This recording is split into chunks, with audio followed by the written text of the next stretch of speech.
The Actilis Empire is known to be rich in heirs, with the strongest of them taking the throne of the empire. Since time immemorial, it has been the custom that all heirs want to get the crown in order to become the main ruler to whom they will obey. This means only one thing: the one who survives becomes the emperor. To do this, you need to participate in the massacre with the others, and at the same time, be the strongest enough to win by killing other rivals. Of the children of the previous ruler, the youngest took the throne. He was able to make everyone else fall, despite his work and age. Everyone around became aware of the name of the new emperor at the succession ceremony, to which the boy appeared at the age of 13. After the young man completed his work, he braided the hair of the murdered brothers and sisters and brought them to his father. He pointed his sword at them, as if asking them to admire how everyone else had lost after a competition that wasn't even that difficult. The insidious man praised his son's exploits in every possible way. He tried to talk to him so that he could later say that the time had not yet come, but this did not happen.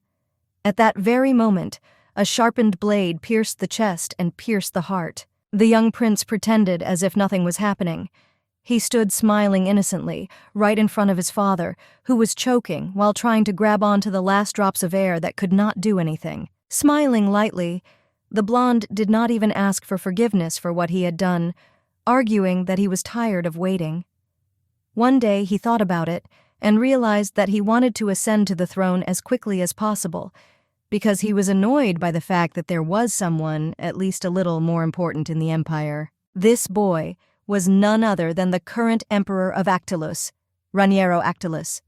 He is known throughout the empire, and people, knowing his strength and the exact method by which he ascended the throne, continue to fear more than fire. The priest asks if the man wants to live under the protection of the god Ailra, so that family relationships will be strong for all eternity.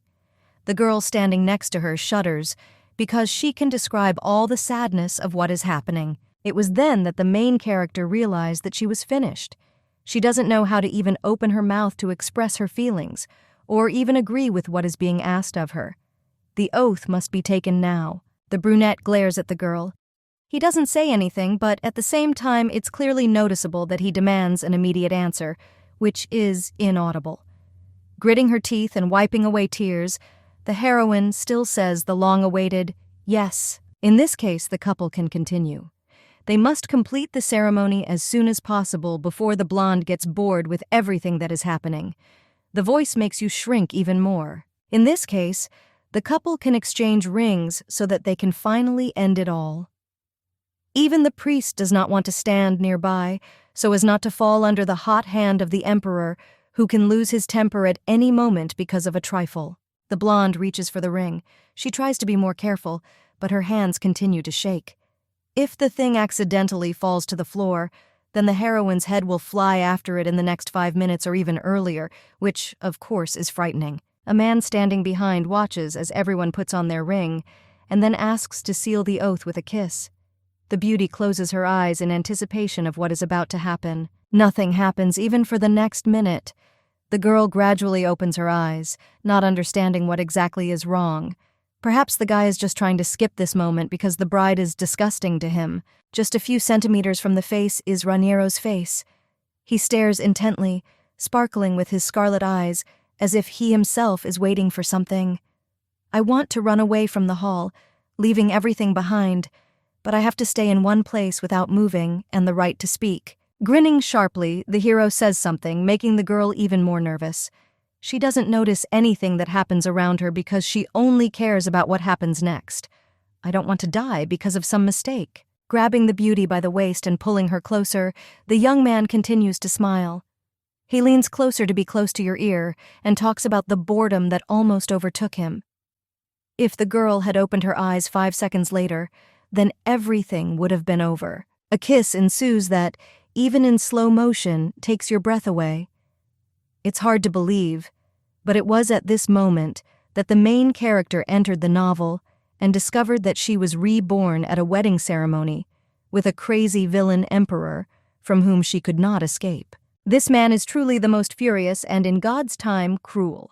As you know, he had a blonde acquaintance who fell in love with the Holy Knight of Eden, Anger seized the young man quite quickly, so he killed him. Seraphim was so worried that she went crazy, so she lost control and fell into a high level of rage. She could not survive such a loss because she loved her boyfriend more than anything in this world. The emperor was trapped by fate. These words are the prologue to the short story, Flowers Grow Even in the Abyss. There are many different characters in this book, each of whom has their own wonderful story that would not end in a tragic end. For some reason, the beauty who made it into history became an empress who was not so famous. There was almost no information about her, so she shouldn't expect great luck and a bright future. In a society where everyone can have only one spouse and divorce is impossible, in the Actolus Empire, a second marriage is allowed only after the death of the partner. After the man kidnapped the saint, the first thing he did was kill his wife so that she would not interfere with building his future. The empress, whose name was not even known, loses her head at the very beginning of the novel. The girl was lucky in that she became exactly that, so this of course saddens her. It's scary to even think about your future, which will never happen. Perhaps this is a punishment from the author for leaving a review that is not good. It's not the girl's fault, because a similar short story was sold in the romance department and disappointed the heroine to the core. Before getting into the story, the beauty read many books in which heroes move into other bodies, but usually they move into the body of a villain. They change the course of the original story, avoiding the crimes committed by the villain himself, thereby saving their lives. Everything should have gone according to the script, but for some reason the maiden moved into the body of the most inconspicuous secondary character who didn't even do anything. The lady does not know how to avoid her fate. Now the blonde is thinking that it would be better if she were a villain. In this case, she could at least try to act contrary to the original story, but now we can only guess what can be done. If the heroine had appeared in this world before marriage, the first thing she would have done would have been to do everything to avoid it. One option would be to fake your own death, throwing the doll off a cliff, and then run away from the empire. Another option is taming the emperor, which seems quite possible, but definitely not in this world. The girl begins to go crazy because she forgets the true character of a tyrant who doesn't care about everyone around her except herself. One can imagine how Raniero would react to someone's attempt to mindlessly tame him. Maybe it would be possible to try if there were at least 9 lives, but in this situation this is not an available option. In any case, the girl doesn't want to die so easily. She is scared because of what awaits her if nothing is done. All that remains is to live as if she were already dead, but not quite. This is a suitable option for an extreme case that has come. It was said that in the story His Majesty never visited the Empress after his marriage.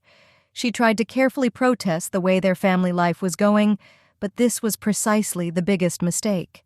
The girl reminded herself too often, without letting herself be forgotten. Therefore, as soon as the prince brought the saint to the city, he immediately got rid of the annoying toy, which could not calm down. The virgin is not going to commit such rash acts.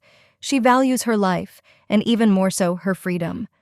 On the day when her husband goes to the temple for Seraphim, the blonde will pretend as if she died and run away as soon as she can find a way out. Most likely, Actolus will not seek confirmation of the Empress's death, since after all, the heroine was killed so that the saint would take her place in the future. If his wife doesn't interfere, he will be only happy, so he won't bother. After realizing what needed to be done, the girl literally caught fire with this idea. It turned out that everything was much simpler than she thought, so all that remained was to bring everything into reality as quickly as possible. Covering her eyes from calmness, the girl blushes lightly. She knew that she was worrying in vain, so now she is just glad how everything will end for her. A man's voice addresses the Empress. His Majesty wants to know how long the beauty is going to stand still, and pretend as if she doesn't notice anyone around her, much less hear anything. The eyes light up with an evil fire. The blonde may believe that they are trying to ignore him, so he reacts in a similar way, while trying to remember everything from what he did with people in the past. The girl tries to remain calm, but understands perfectly well that this is not good. She doesn't want to die prematurely, so the first thing you need to do is watch your behavior so as not to fall under the hot hand. Everything had already been decided, and the lady even decided to be inconspicuous so that her face would not even be noticed even after the wedding. But in a second, she managed to ruin everything, as if the original plan had been forgotten. The girl almost immediately declares that she would never dare to behave so disrespectfully. She wants to go forward to say something else, but she trips and falls. The body stretches across the floor, causing the lady to quietly hiss in pain. The queen tries to get up slowly, but so that her husband does not get bored while she is doing this. The only plus is that the heroine was able to answer quite quickly, which couldn't help but rejoice. Raniero, as everyone around him knows, hates boredom. Everything should go smoothly in his presence. Even Seraphima in the novel was tortured because she was sometimes slow to answer. Countless servants suffered for the same reason, or because the emperor did not like them. You have 5 seconds to answer. But, nevertheless, however, are words that are prohibited for pronunciation near a man. Now the blonde forces the girl to raise her head and explain her actions before she herself gets worse. There is absolutely no time to think, so the beauty says what first comes to mind. She has a chronic illness that causes her to pass out with her eyes open. It even sounds almost plausible. The girl did not calculate the timbre of her voice, so she almost shouted every word. Switching to a whisper, she repeats everything the same, but receives a slight rebuke. The letter that was sent from the kingdom of Unro did not even say a word. The brain has to be turned on full blast, but in reality nothing happens. The beauty tries to justify herself, saying that this happens so rarely that no one attaches any importance to it. The face reveals true thoughts and the lie itself. Perhaps this was provoked by the presence of His Majesty. A timid person like her has trouble adapting. A temperament like His Majesty's is difficult for even the strongest to bear. Coming closer, the young man nods his head. He leans closer to the girl's face to ask if it's his fault. The obvious seems scary, so the blonde instantly freezes, trying to find a new answer. In any case, it is still possible to find a way out of any situation. The beauty gives the example of the sun. Anyone who looks directly at the sun will immediately go blind, but no one will blame him for this because the fault lies with the person who did it. Covering her face with her palms and lying on the floor to show her bow, the lady once again hears the man begin his sentence. She wants him to finally leave because the fantasy of such phrases has long ended. The young man grins. Angie is going to look at him until her last day, just so as not to lose consciousness. If His Majesty allows this to be done, then the girl will be happy to carry out any order that is given. The hero is silent, but then says that he allows everything. The lady is about to get up, but realizes in time that she doesn't know exactly what she is allowed to do. She looks at the shoes that are on the hem of her dress. Choosing the wrong one will be as scary as not making a choice in 5 seconds. If you try to look, then perhaps everything will be fine, because choosing the lesser of evils, the virgin gradually raises her head and eyes. Sitting down on one knee, the blonde praises his wife. Obviously, she made the right choice, which has kept her alive so far. All you have to do is try to calm down and not show your fear so openly. The hero made the right decision. Now, he is not bored, which is good news. This can be seen right on his face because his gaze no longer seems as scary and withering as it was a little earlier. The girl begins to hiccup while trying to quickly cover her mouth with her hand or simply close it. You can't let anything else make it end. This sound is not because of the disease, but because she is still alive, and this makes her happy. The girl turned out to be quite smart. She is not too proud if she did something wrong. She immediately bows down and answers immediately. If the empress really is like that, then this is good for the reputation and the empire as a whole. Raniero was amused by the behavior, so he had some mercy. He offers to ask him any question, to which he will definitely answer. This option is also difficult, because if you don't like something, hysterics will be thrown again. Trying to quickly figure out what exactly needs to be said, the lady quickly says that she heard that Actylus himself chose her. I want to know why the choice fell on this particular person. So after everything that has been said, the girl falls silent. Constricting his throat much more than before, the hero tuts in disappointment and then turns in the other direction. This question turned out to be too predictable, so it was disappointing. Answering something like this can make you go crazy with boredom. The gaze again becomes like ice, so the girl involuntarily shudders a little and shrinks. She stumbled again when she was given a choice of what to say to the king. Letting go of his neck, the blonde gets up from his seat. He turns to walk away, still looking the same dissatisfied. He will not do anything because he promised to spare his wife, but this does not mean that next time everything will be the same. The hero heads forward to the window. On the way there, he starts talking about the moment when he announced his marriage. After this, all the aristocrats immediately sent photographs of their daughters, of which there were a lot. According to the young man, there were so many photographs that it was possible to fill all the walls of the room in which they are located. Nobody cared that it would be a big job. Opening the curtains, the blonde turns back. His lips stretch into a strange smile, which makes all his intentions clear. He ordered that the portraits be hung lengthwise, precisely because he himself wanted it. The young man did not do this because he wanted to remember the faces, because such things do not interest him at all. His Majesty's face is the most beautiful in the world, so it is logical that he would not want to look at someone else who is less beautiful. The gaze shifts to the wall, which is located next to the girl, still sitting on the floor. There is a huge cutout on it, as if someone had already hit it with a knife or a blade that was inserted there. Then, when the young man chose his wife, he sat in the same place as now, directly opposite the wall on which were hung many photographs sent by aristocrats. The hero did not intend to hit the one he liked, so he threw at random. In the end, it turned out that he managed to hit the left eye of the blonde, who hung above all the others. His choice fell on that same girl. Now sitting in a deserted room in which there are only two people, Actilus bursts into laughter, which is more reminiscent of the laughter of an abnormal person. He made sure everything worked out as it should. Raniero almost immediately takes back his words about boredom and madness. At the time, it was still fun for him to do something like that, because at that moment it lifted his spirits a little and made him have fun. The hero suddenly declared that the beauty was not at all funny and cheerless. Leaving the room at a slow pace, the man says that he is going to go get some sleep. He didn't say that the empress was terrible, so this could be considered a plus. Almost leaving the premises, the handsome man begins to think. He wants to know what exactly the queen's name is, because the companion of his life has never even introduced her first name or surname, which is known from the kingdom. Virgo is silent, not knowing what exactly to say. The thought of telling your true name is spinning in your head.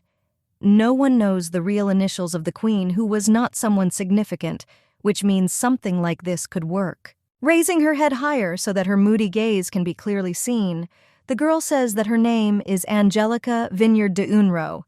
Still, I managed to remember the heroine's true name, so I didn't even have to lie.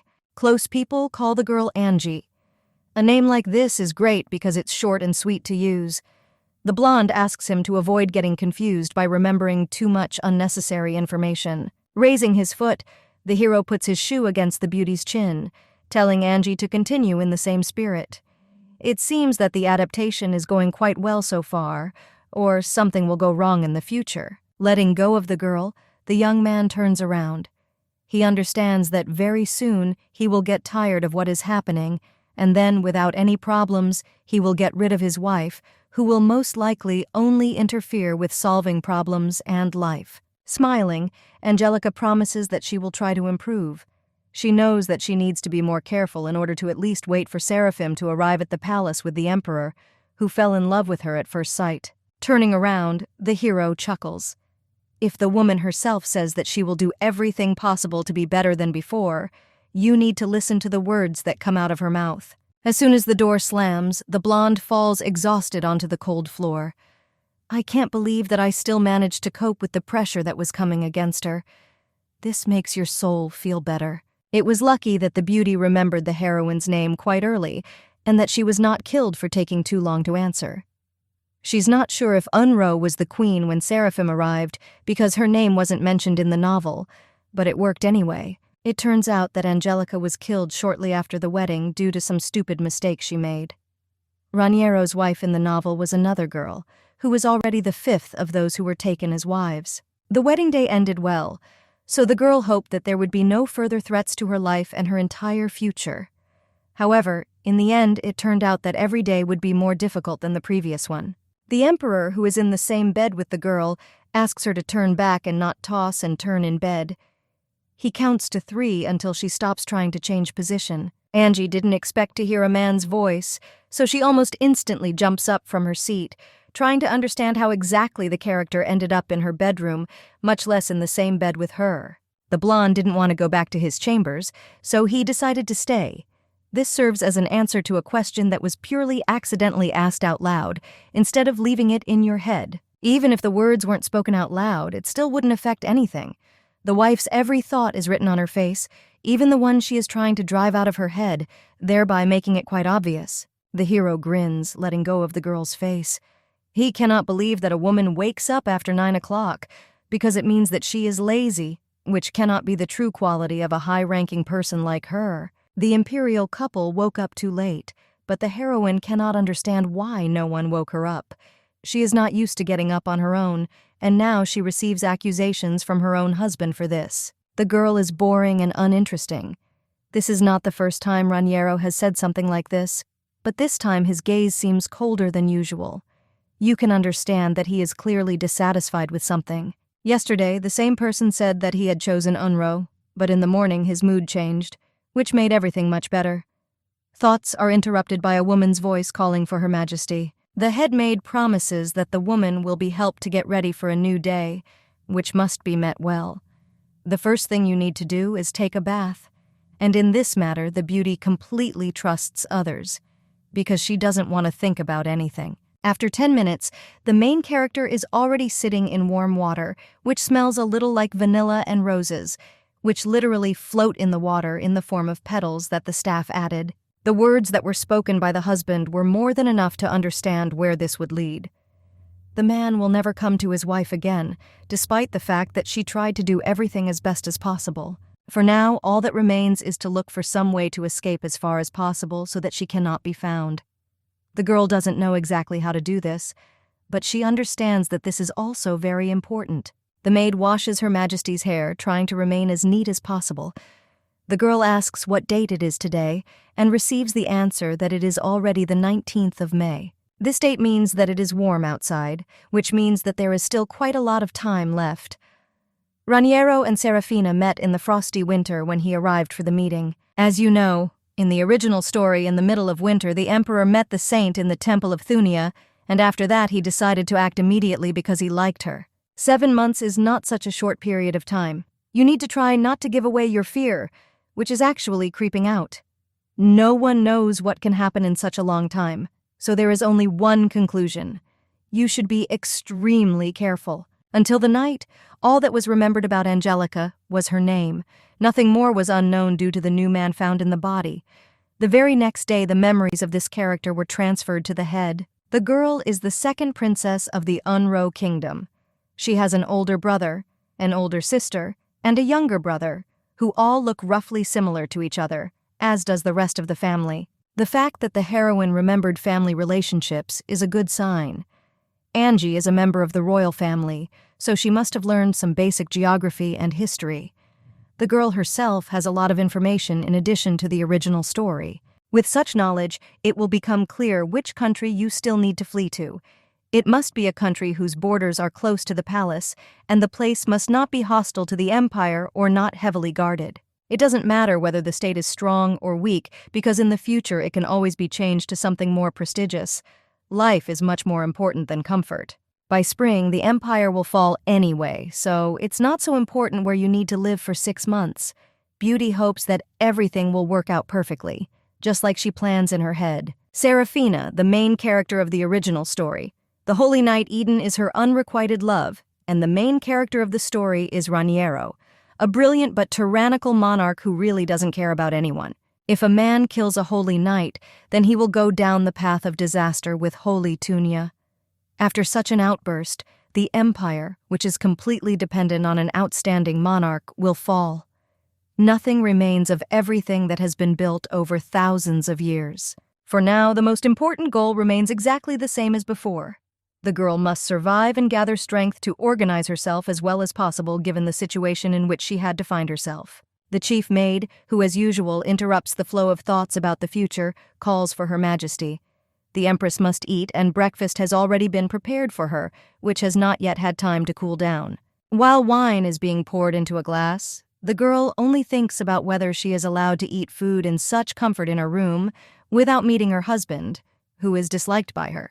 The maids, as it turns out, are much more professional than most books or novels show.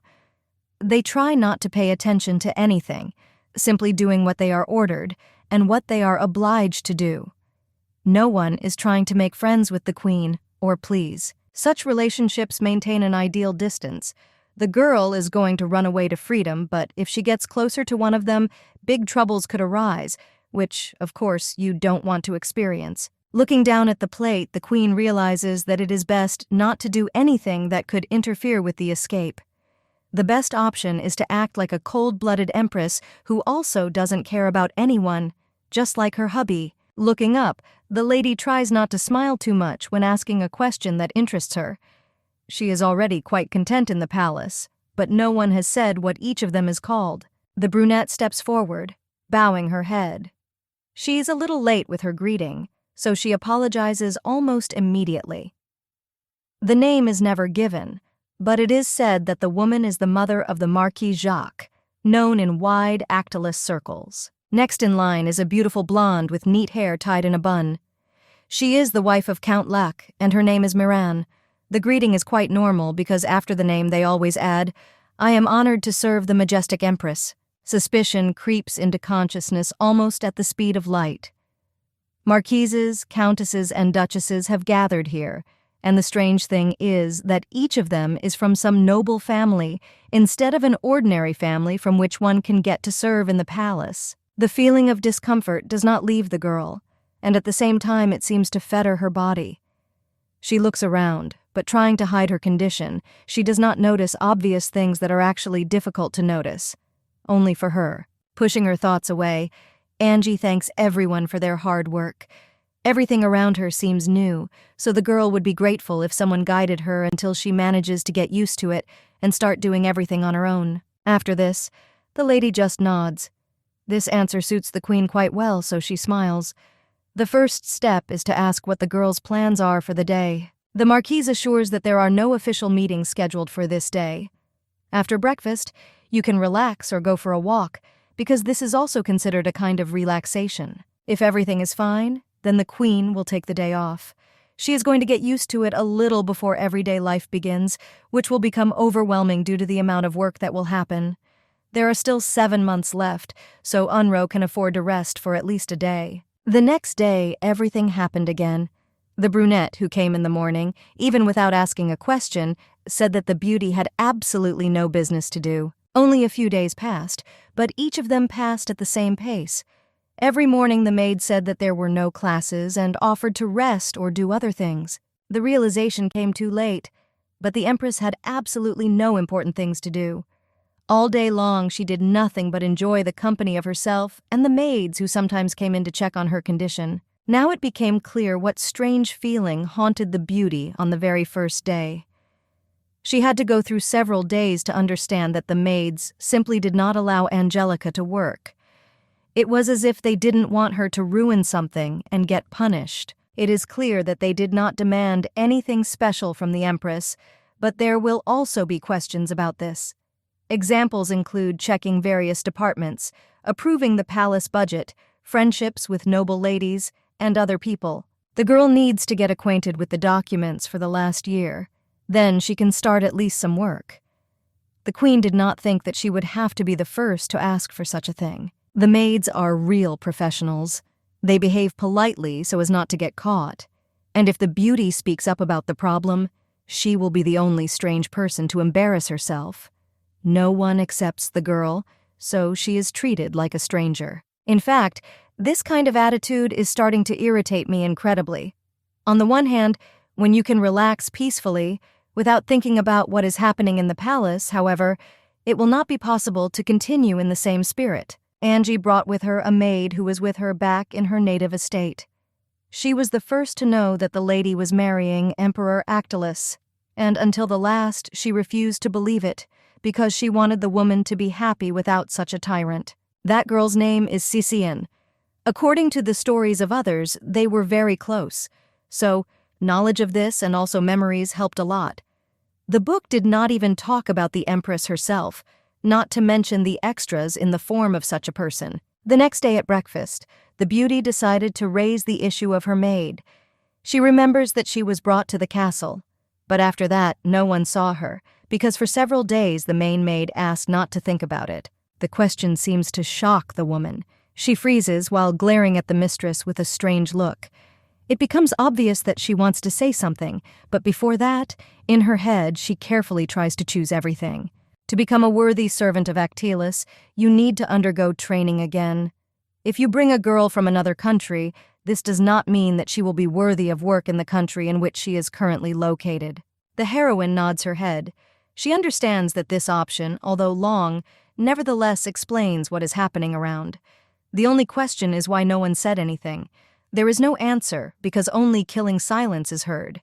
If Angie had been Raniero, they would have answered her almost immediately. Deciding to start a conversation on her own, the blonde assures that she has nothing against it. But if she is the owner of that girl, then she has every right to know what is happening and where the employee is being sent without her knowledge. The woman asks to bring her so that she can look at her friend. The brunette feigns groans, justifying everything by saying that the mistress didn't ask anything, which means she knows everything in advance. This cunning fox decided on her own that it was worth starting a fight. An insidious smile appears on the face, which is disguised as a sweet one. The queen says that it is her fault, thereby admitting defeat. It seems so to others, but in reality the battle is just beginning. This maid is fed by her own pride. So if you follow the logic, she will not be able to say anything against it if the queen herself deigns to apologize. A mug of water lands on the table with a thud. The water splashed a little, but no one pays attention to it. The woman is raging because she thought that that girl didn't understand anything at all, but she turned out to be a monster. Marquis Jacques asks his mother to calm down. He turns his gaze from the water, which has completely spilled over the table, to his interlocutor, asking her to tell him what really happened while he was away from the Empire. That girl tried to fight the head maid. She came from a small country and should know her place. Instead, the new queen tries to gain the trust of the others, thinking that she can do absolutely anything. The sister of the Marquis Jacques comes to the cry. She quietly opens the door, asking what happened. The girl's name is Sylvia, a beauty with white hair that reaches her lower back. The mother sighs, shaking her head heavily, as if she was made to worry more than ever. If her daughter became an empress, she would definitely not have to worry so much. She failed in her place because they chose another person. No one ever objected to this child becoming the emperor's wife.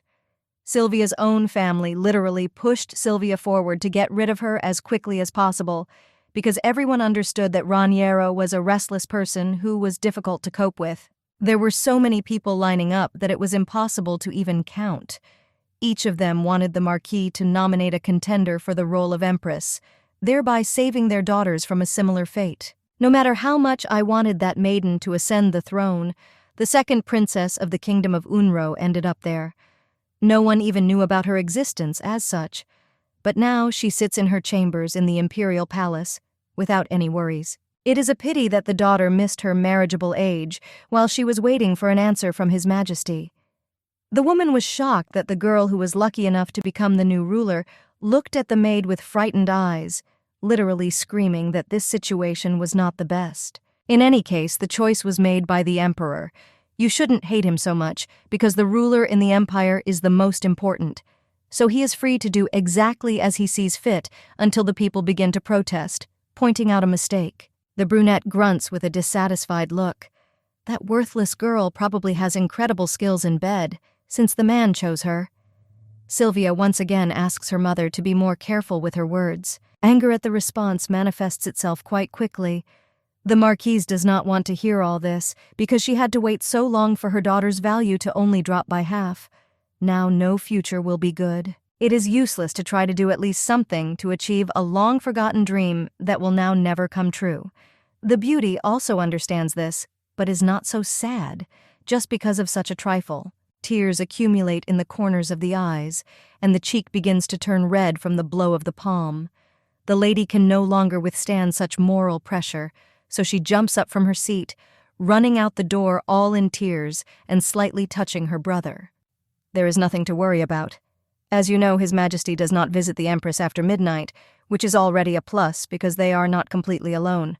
The man is a deputy minister and, moreover, a marquis. The Emperor is not at all interested in that woman, so if he finds a reason, he will destroy her with his own hands without leaving a crumb. The young man's character is explosive, so all the couple needs is a reason to blame the girl. You won't need to put in too much effort to do this. The Marquise's mother grins. That girl definitely has a lot of flaws, so it won't be absolutely difficult to find and expose at least one of them. Even the king himself makes decisions based on personal gain. He cares about people, but at such moments it is best to do something good for himself.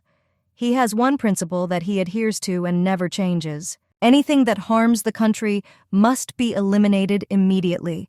That is why the empire is experiencing a period of unprecedented dawn, because all the people who have ever wanted or want evil have long been destroyed by the hands of a young man. Now, as the hero previously told his mother, he needs to find a reason, so he will be assigned to do this himself.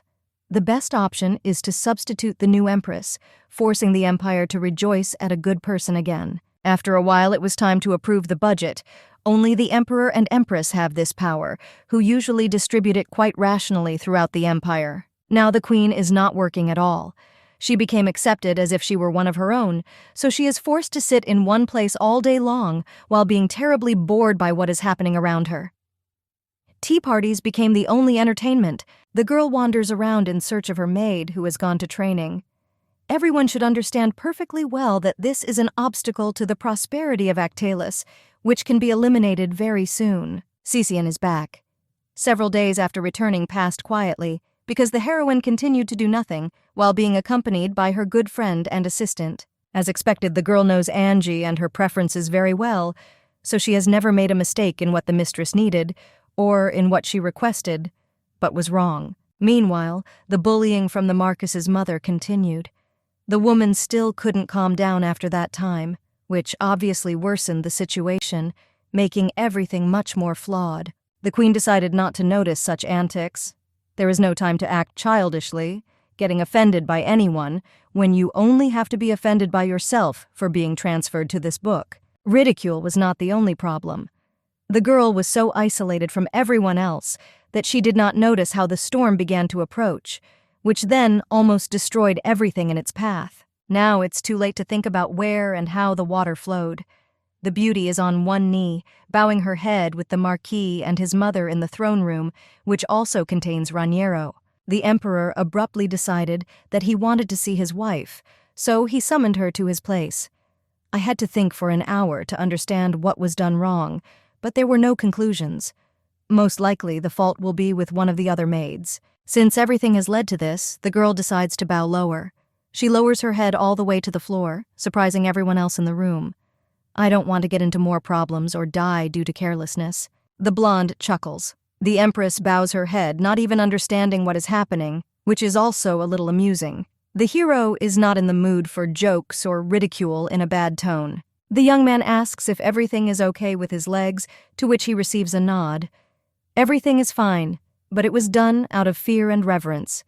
The girl really didn't want anything to happen. Since everything is going according to the plan that it should have been from the beginning, then the hero snaps his fingers, saying that we can begin to discuss the problem that brought them all together in the hall. Marquis Jacques introduces his name. They prepared the budget and its distribution for the third quarter, but one problem arose. There has been some confusion regarding the distribution of money in Her Majesty's palace, and this is something that is worth discussing. Without raising her head, the lady only turns her perplexed gaze towards the Marquis. She had never heard of a budget being distributed by someone other than the king of the state. Actalis once again turns away while remaining dissatisfied. He did not ask anything and gave the order to continue without delay, so that it would quickly become known what was happening. The Empress is very brave. She has a lot of impudence, so even the man doesn't understand what they were thinking in the palace when they considered her to be part of the family and allocated such a large budget that needed to be cut. The brunette rushes forward, saying that the woman indulged in splits instead of taking care of the palace.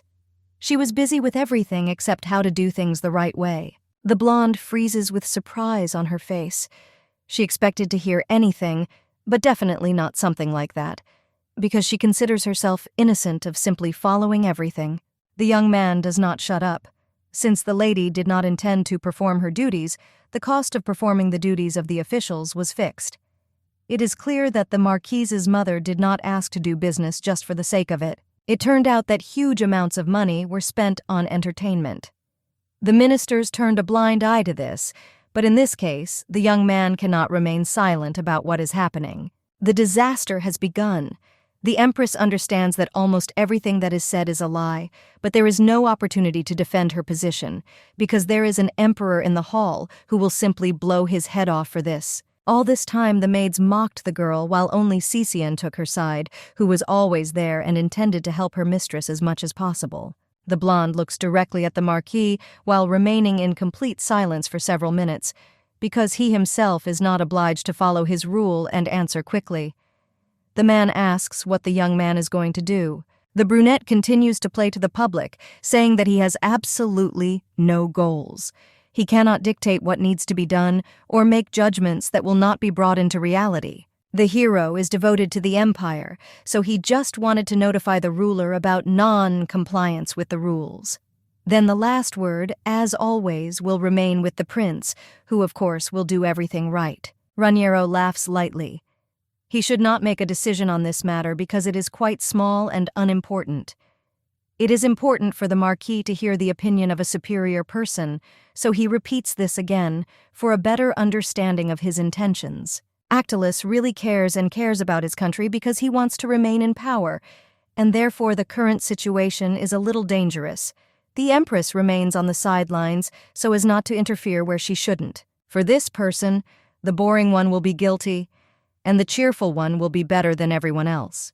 He falsely thinks that the girl is terribly careless for asking for such an absurd amount, and this problem can be solved by simply reviewing the budget and changing the papers. If these two try to convince Raniero with such a boring option, it will lead to nothing.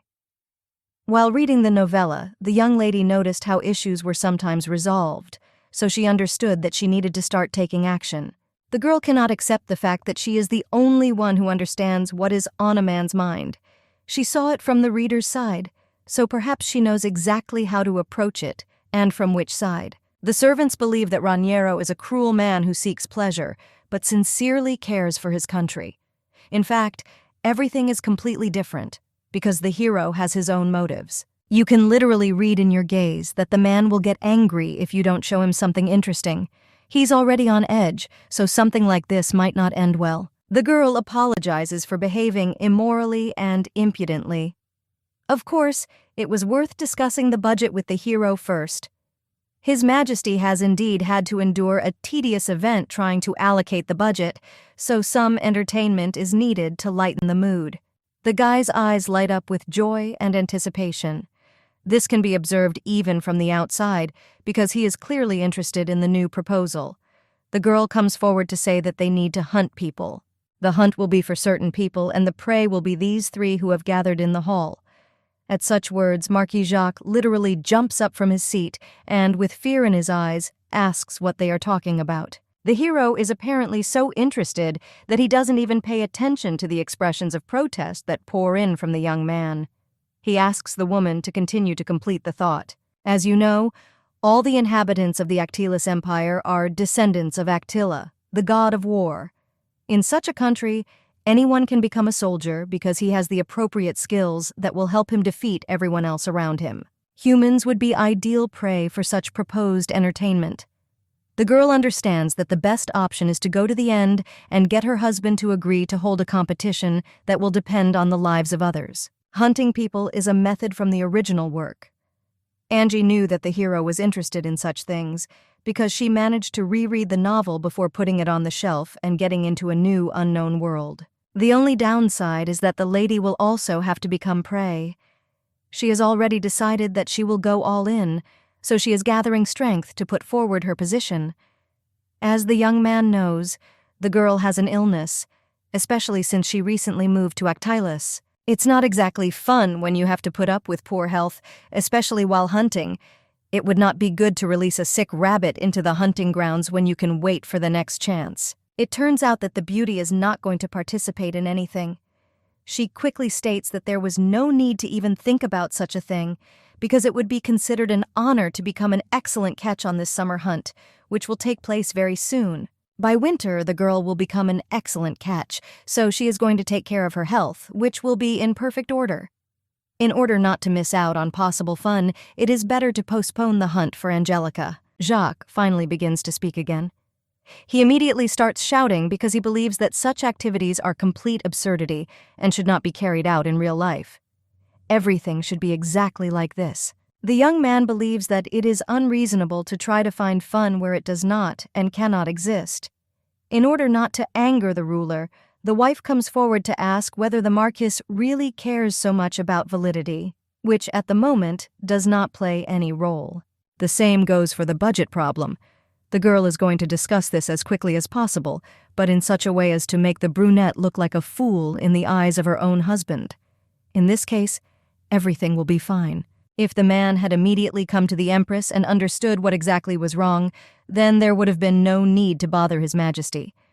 He hasn't thought about what he can do at this time, which isn't the best option. Discontent is still blazing in her eyes, but in order to bring the young man to the end, the beauty is going to try with all her might to do everything as best as possible. In order to repair the damage that has been done and remove the boredom that has entered the hall, each of those present is obliged to become prey, because then His Majesty will be able to have a lot of fun forgetting past grievances. The words are completed, and at the same second the blonde sitting on the throne smiles. The Empress made the right decision for the first time and chose an excellent option, so he begins to clap his palms. You can't miss opportunities when they are very close. Jacques still can't come to his senses. He hoped that he would be able to plunge Unraveling into the mud, but in the end nothing came of it because she was able to get out. The young man asks not to force his old mother to do such cruel things, but instead to punish him as much as necessary. Hard things are not the most applicable in this moment and in this context. The Empress expressed herself clearly, so if they listen closely, they understand that becoming prey for hunting is a great honor for low people like all of them. As the girl said, the three of them are guilty of what they did. The heroine is extremely stupid, but only because she could not dissuade the Marquis and the maid from coming to this hall and could not persuade them to try to resolve everything peacefully. No one is ready to do something like this just to resolve differences with the Queen, who also cares only about herself, as she should. The screams continue as the man and woman are dragged away by several knights. Raniero didn't do it just like that. He is aware of the attitude of the Marquis Jacques towards him, which is why he agreed to the proposal so quickly. He didn't need a man who treats the young man badly in the castle and tries to plot intrigues. The guy's younger sister was not chosen for the role of the Empress. The man himself must have known that everything would end like this and made plans on how to incapacitate Angelica because she could not be controlled in the same way as was done with Sylvia. The king decided to do nothing. He didn't worry too much about what he had to do because he believed that everything happened for a reason. Everything will be fine only when you move forward, clearing the path for yourself. If only the blonde from the Marquise's family had become Empress, then the plot might have changed. So far, no one knows exactly how this would have an impact, but there is no point in guessing. The young man puts his finger on his wife's chin, indicating that she should raise her head higher. This person only gives compliments when he wants to, so he says that the offer was not bad.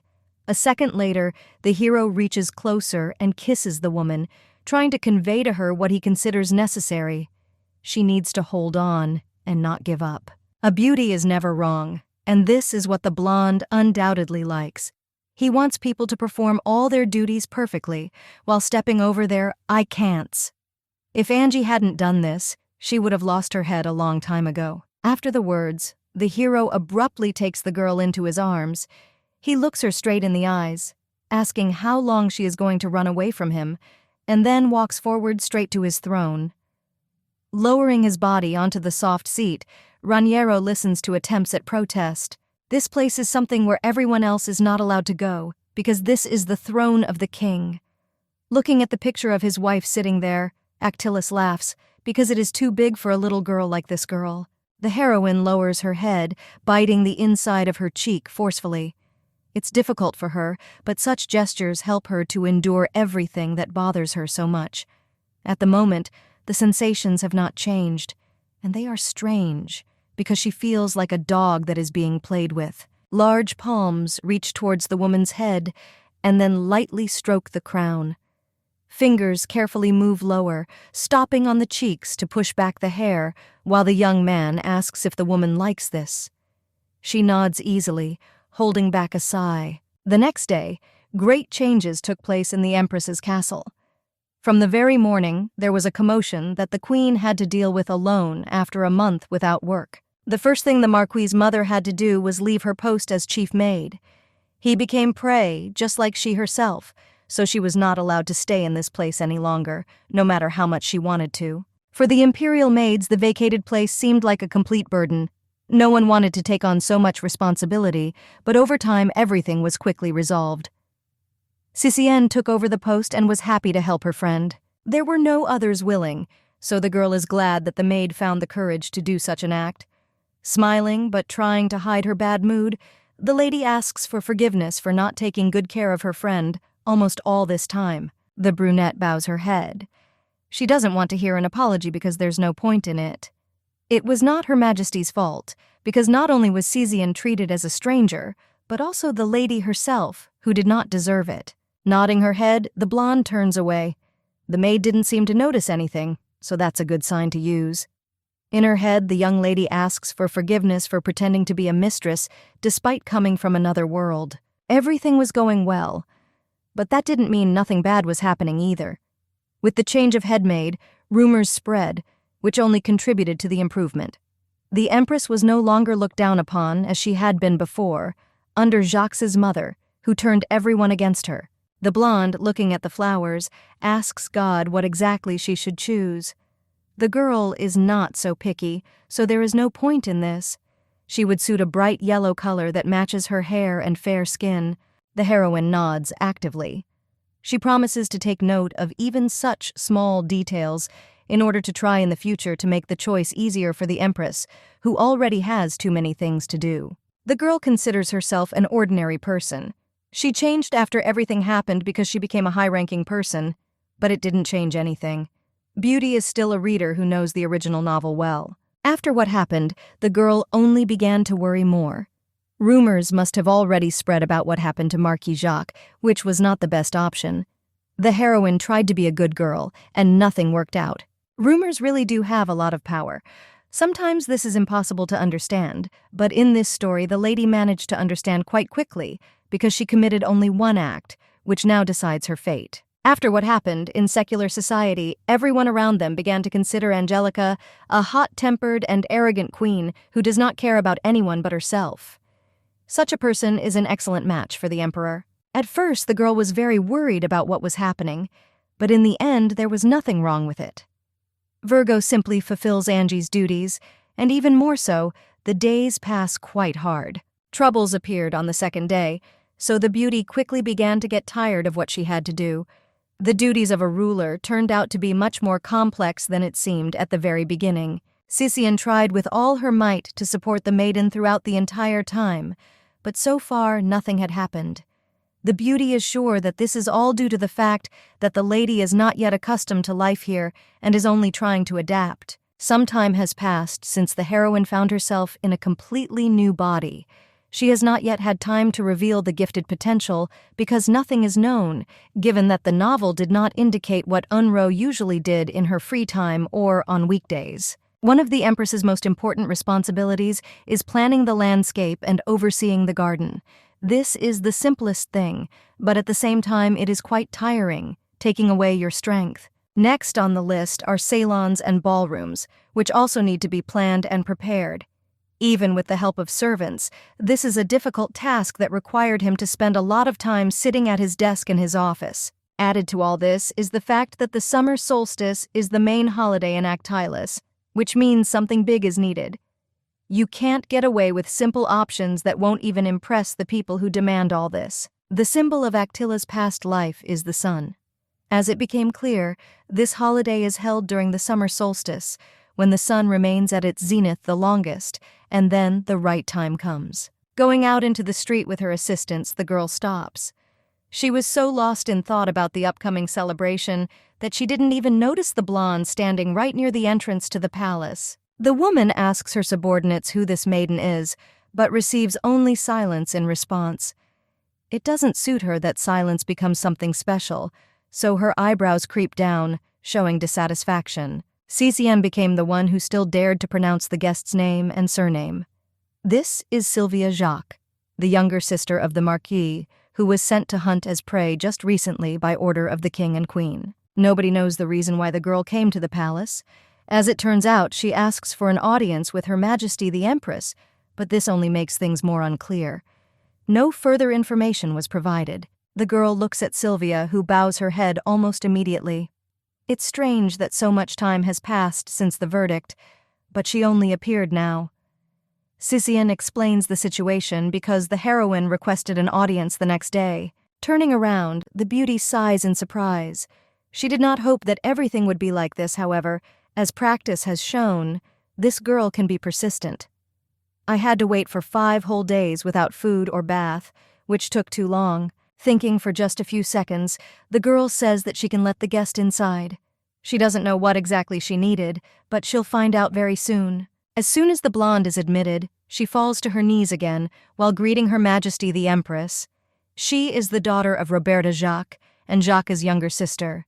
Everyone already knows the name. Bowing her head, the queen listens to all the greetings, without interrupting so as not to appear too rude. It's too late to ask for anything because 5 whole days have passed.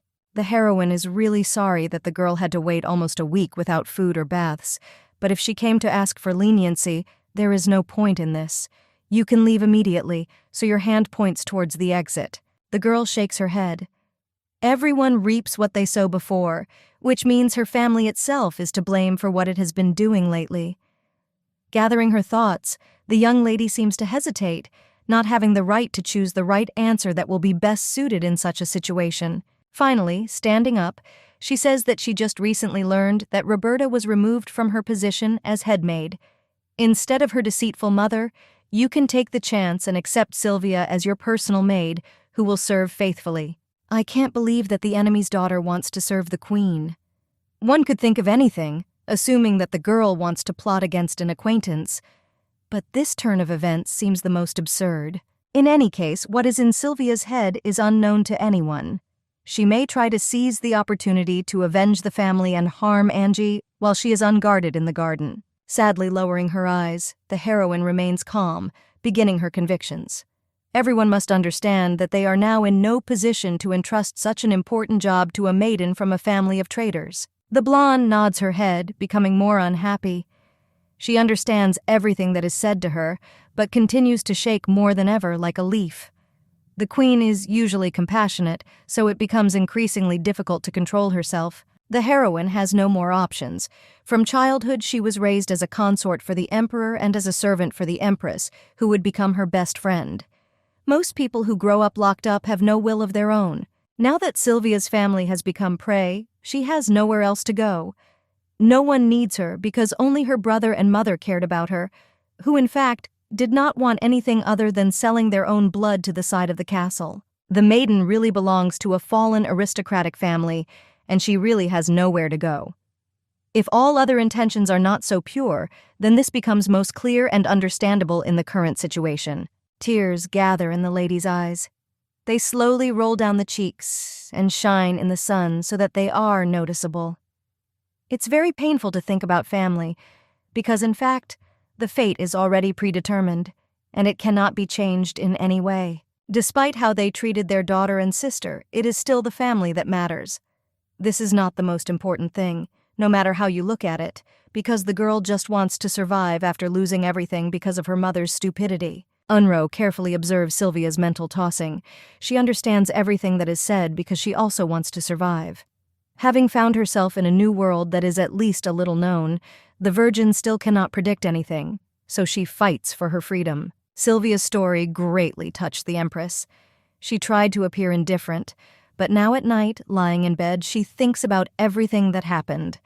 The only one who could remain indifferent to this is Raniero, who knows no weaknesses. The blonde has left a hole in Angie's defenses, but she doesn't know that she can trust some strange character.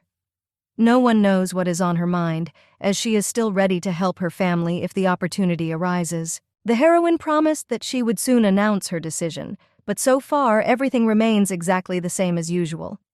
It is impossible to change the thoughts in your head in a split second, no matter how hard you try. Sleep never came, so Angelica decides to go to the window to clear her head and get some fresh air. Inhaling the scent of flowers from the garden, she jumps up sharply because Raniero appears a centimeter away from her. Stepping back, the lady quietly asks what exactly brought the emperor to her chambers. He doesn't listen, just grins, because obviously squealing at night is another chronic disease of the new wife who behaves like this. The hero does not need a mandatory reason why he visits his wife. He has every right to do this, therefore he does not consider it necessary to report. As he approaches, the man lowers his arms to either side of the woman's body, who looks on with frightened eyes. The girl smiles slightly, although she has long since begun to panic in her head. It will be problematic if the young man constantly visits her like this, just to talk or do something else. The plan will begin to collapse, which is not good. Now is the perfect time to pay a visit. The virgin nods her head, but hopes that her husband did not come to the estate out of a sense of duty that he feels. Looking down at his wife, the hero chuckles. He noticed that Angie began to stutter as if she were shaving something that might inevitably happen very soon. She doesn't say anything, but every thought is written on her face again. After these words, the blonde leans closer, while kissing the beauty on the lips. She hums something in response, so as the man steps back, he asks if he should stop. It is clear that no one has been interested in the heroine's true opinion for a long time. Saying thank you, the lady moves back a little, leaning against the railing. It's worth rejoicing that everything is not going as bad as it seems, so the first question is asking how His Majesty's day went. The man was having fun. For the first time in a long time, the days did not go by in the same way, and as boringly as usual. The hunters have already begun training for the competition, and even 2 rules have been added to all this. The first is that the prey must also have a weapon, and if they can survive for 3 hours, they will win and be freed. He added these rules without even consulting, and now he is hinting at it, speaking plainly. A girl should not be upset over such trifles, so she smiles and declares that if the guy is happy, then nothing else matters. The words have their own truth. The empress was also busy all this time. During the day, she managed to draw up a report and a plan for landscaping the garden near the palace. There was also something else that I don't have the courage to say anything about. The girl is silent for about a few seconds. The hero interrupts attempts to explain himself, saying that it is worth bringing that same person. He wouldn't do it just out of kindness, because it's actually supposed to be funny. The wife stands and looks with surprised eyes. She does not want to show the bad side of herself, but it is clear that the man does not express real thoughts, literally speaking in riddles. We're talking about Sylvia. If she takes part as a hunter, it will help correct her past mistakes. In this way, the blonde will also prove her loyalty to the empress as she promised. The girl will be allowed to become a hunter like everyone else. She must kill her mother and brother with her own hands without regretting anything, just to survive in a dangerous environment. The idea is great. It has long been clear to the prince that his wife is thinking about whether her new acquaintance, who may have her own motives that she is pursuing, will betray her. The worries of ordinary people are all too obvious. Pouring wine into a glass, the young man asks to bring Jacques to the palace. The condition will be quite simple, because if the maiden manages to show herself well in the role of a hunter, she will be appointed to the position of maid in the royal castle. Angie nods her head. This plan seems to be the best compared to all other options. Even after such a certainty, there will not be 100%, but this already means at least something. The man thought that what he said would be a good idea, but he didn't like the expression on his lover's face at all. If such are the feelings, then Sylvia's order will be given by the emperor himself in order to lighten Her Majesty's heavy burden. It is difficult for Virgo to talk about such things, because she is too weak. She smiles, but in her heart she mocks the young man, because by his standards, in this world there exists him and all the other weaklings who are unable to do anything in this life. Raniero Actilis was born in a human body, but is actually a character who considers people to be useless midges who are worth nothing in their lives. He could do nothing but become a cruel man who would be respected. His childhood cannot be called unhappy, however. In any case, it does not matter, because the boy was born of pure evil, which is going to take over everyone around him. Now the man stands in front of the beauty while she once again seeks the answer to the question of why she was the one who was sent to live next to him. In the end, she will still be killed, no matter how hard she tries. The young man examines the scarlet spots that stretch on his clothes. Virgo is very scared, and this becomes clear almost immediately. You need to immerse yourself in pleasure and instantly forget about all fears. The girl looks back. She cannot get out of her head what she is thinking about, because the young man really is absolute evil, who is also one of the strongest and most beautiful in this world with his appearance. Everything will be fine, because this time the lady will try not to make any stupid mistakes that could harm her health and life. The hero pulls his wife along with him, and then allows her to lower herself onto the bed. Everything happened exactly as it should. The girl turns away, mindlessly looking at the wall, but a finger is touched on her shoulder. According to the hero, she is not at all hardy, especially judging by the size of her body. Becoming a great hunter with a body like this will be the main challenge. The young man himself does not understand what he is going to do, but he does not think about what he is telling his wife, who is trying not to react. The lady had completely forgotten that she should become the emperor's prey in winter. In fact, the heroine did not even intend to become anyone's prey, because an escape plan had already appeared in her head. At first, everything will not be in the best shape, however. As soon as the man goes on an expedition, everything will fall into place. There he will meet Seraphim, and will never again look for Angelica, from whom he will lose all interest. The hero never told the woman about the second rule, which was adopted quite recently. The girl must also become a hunter, otherwise nothing will work as it should. She's not exactly qualified to take on this task, but she has no choice. The blonde immediately tries to calm the girl down so that she doesn't start to worry even more. No problems will definitely arise, but the only rule that was adopted is better not to break it so as not to get into trouble. Raniero will also become a hunter, which confuses the beauty much more than the proposal itself. Sylvia would not have survived the meeting with this evil, and after death, she would have taken her friend along with her along the way, so that it would not be so boring. Actilis realizes that the rules are meaningless. He added them all, knowing there was no point, so he did it a different way. Knowing exactly what was needed and how it could be played out, he did everything to lure his wife into his trap. Trying to pull herself together so as not to reveal her confusion and fear only more, the beauty, hiding the trembling in her voice, asks when exactly the hunt will be held, which has obviously already been scheduled. The hunt will open on the summer solstice. Most likely, the girl will be very busy because in the end, she is responsible for the festival, which is scheduled for that day. She collected plans that could be applied then. There is only a month left until everything happens. Initially, the beauty was going to establish friendly relations with the nobles on the eve of the celebration, but for some reason, all social events were cancelled. Instead, preparation began on how to defend yourself and try to survive.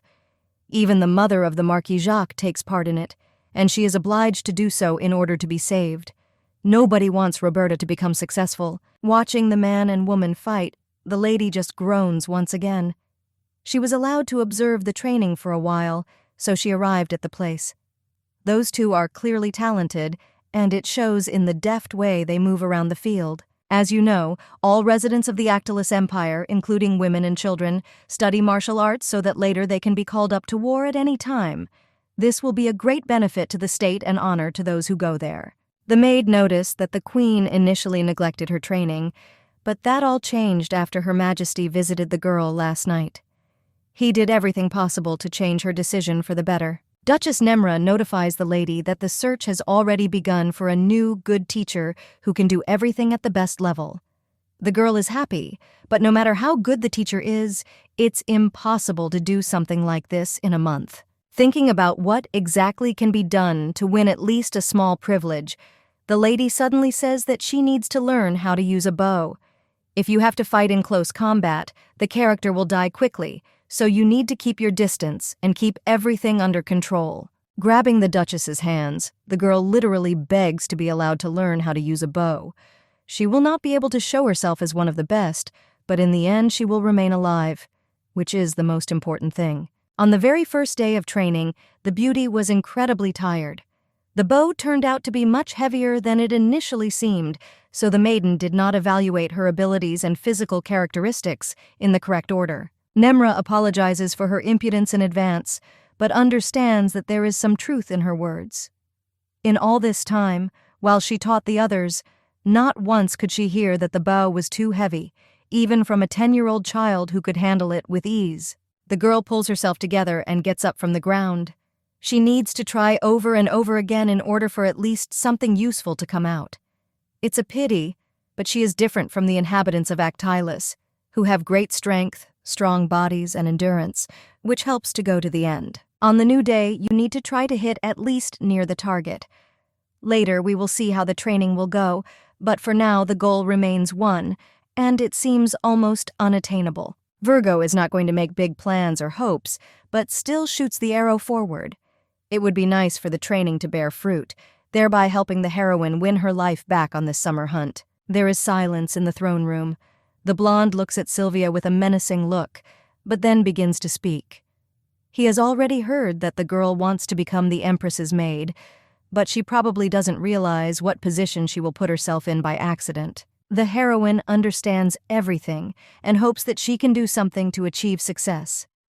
The king announces one condition. Most likely, after it will be possible to become the personal maid of the Empress, but the condition is to become a hunter. The reaction is predictable because the eyes widen in surprise, and the girl herself even begins to stutter slightly. The blonde knew this would happen, so he chuckles again, thinking about the weakness of the people who surround him. Calling security, the young man orders the girl to be taken away, who at the same time tries very hard to slow down, trying to say something. Addressing the servant, the king asks about the Empress. All events have been cancelled, leaving plenty of time to prepare. As the butler learned, the young lady herself chose her type of activity.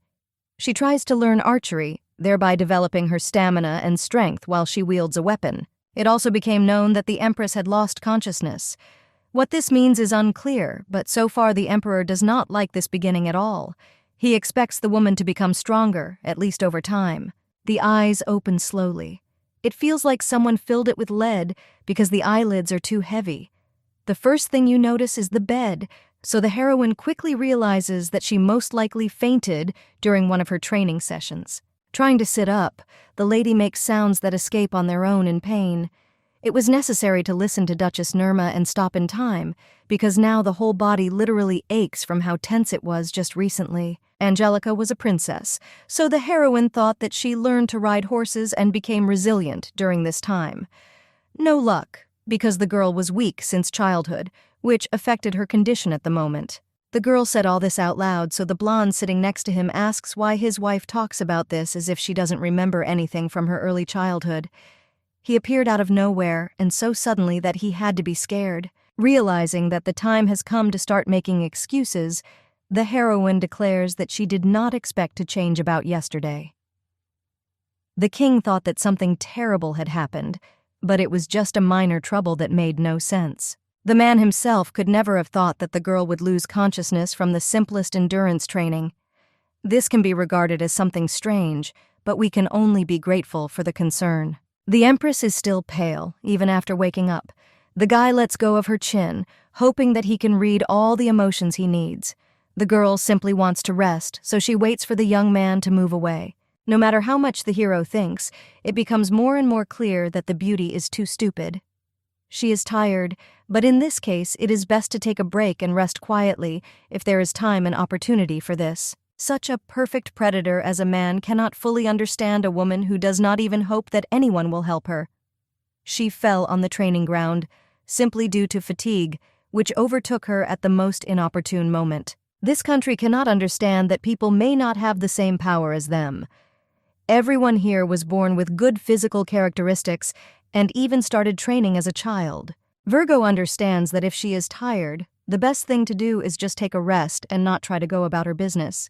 She is trying her best not to die, but so far she is blamed for every wrong step she takes. Noticing the tears that have to be brushed away almost instantly, the young man nods his head.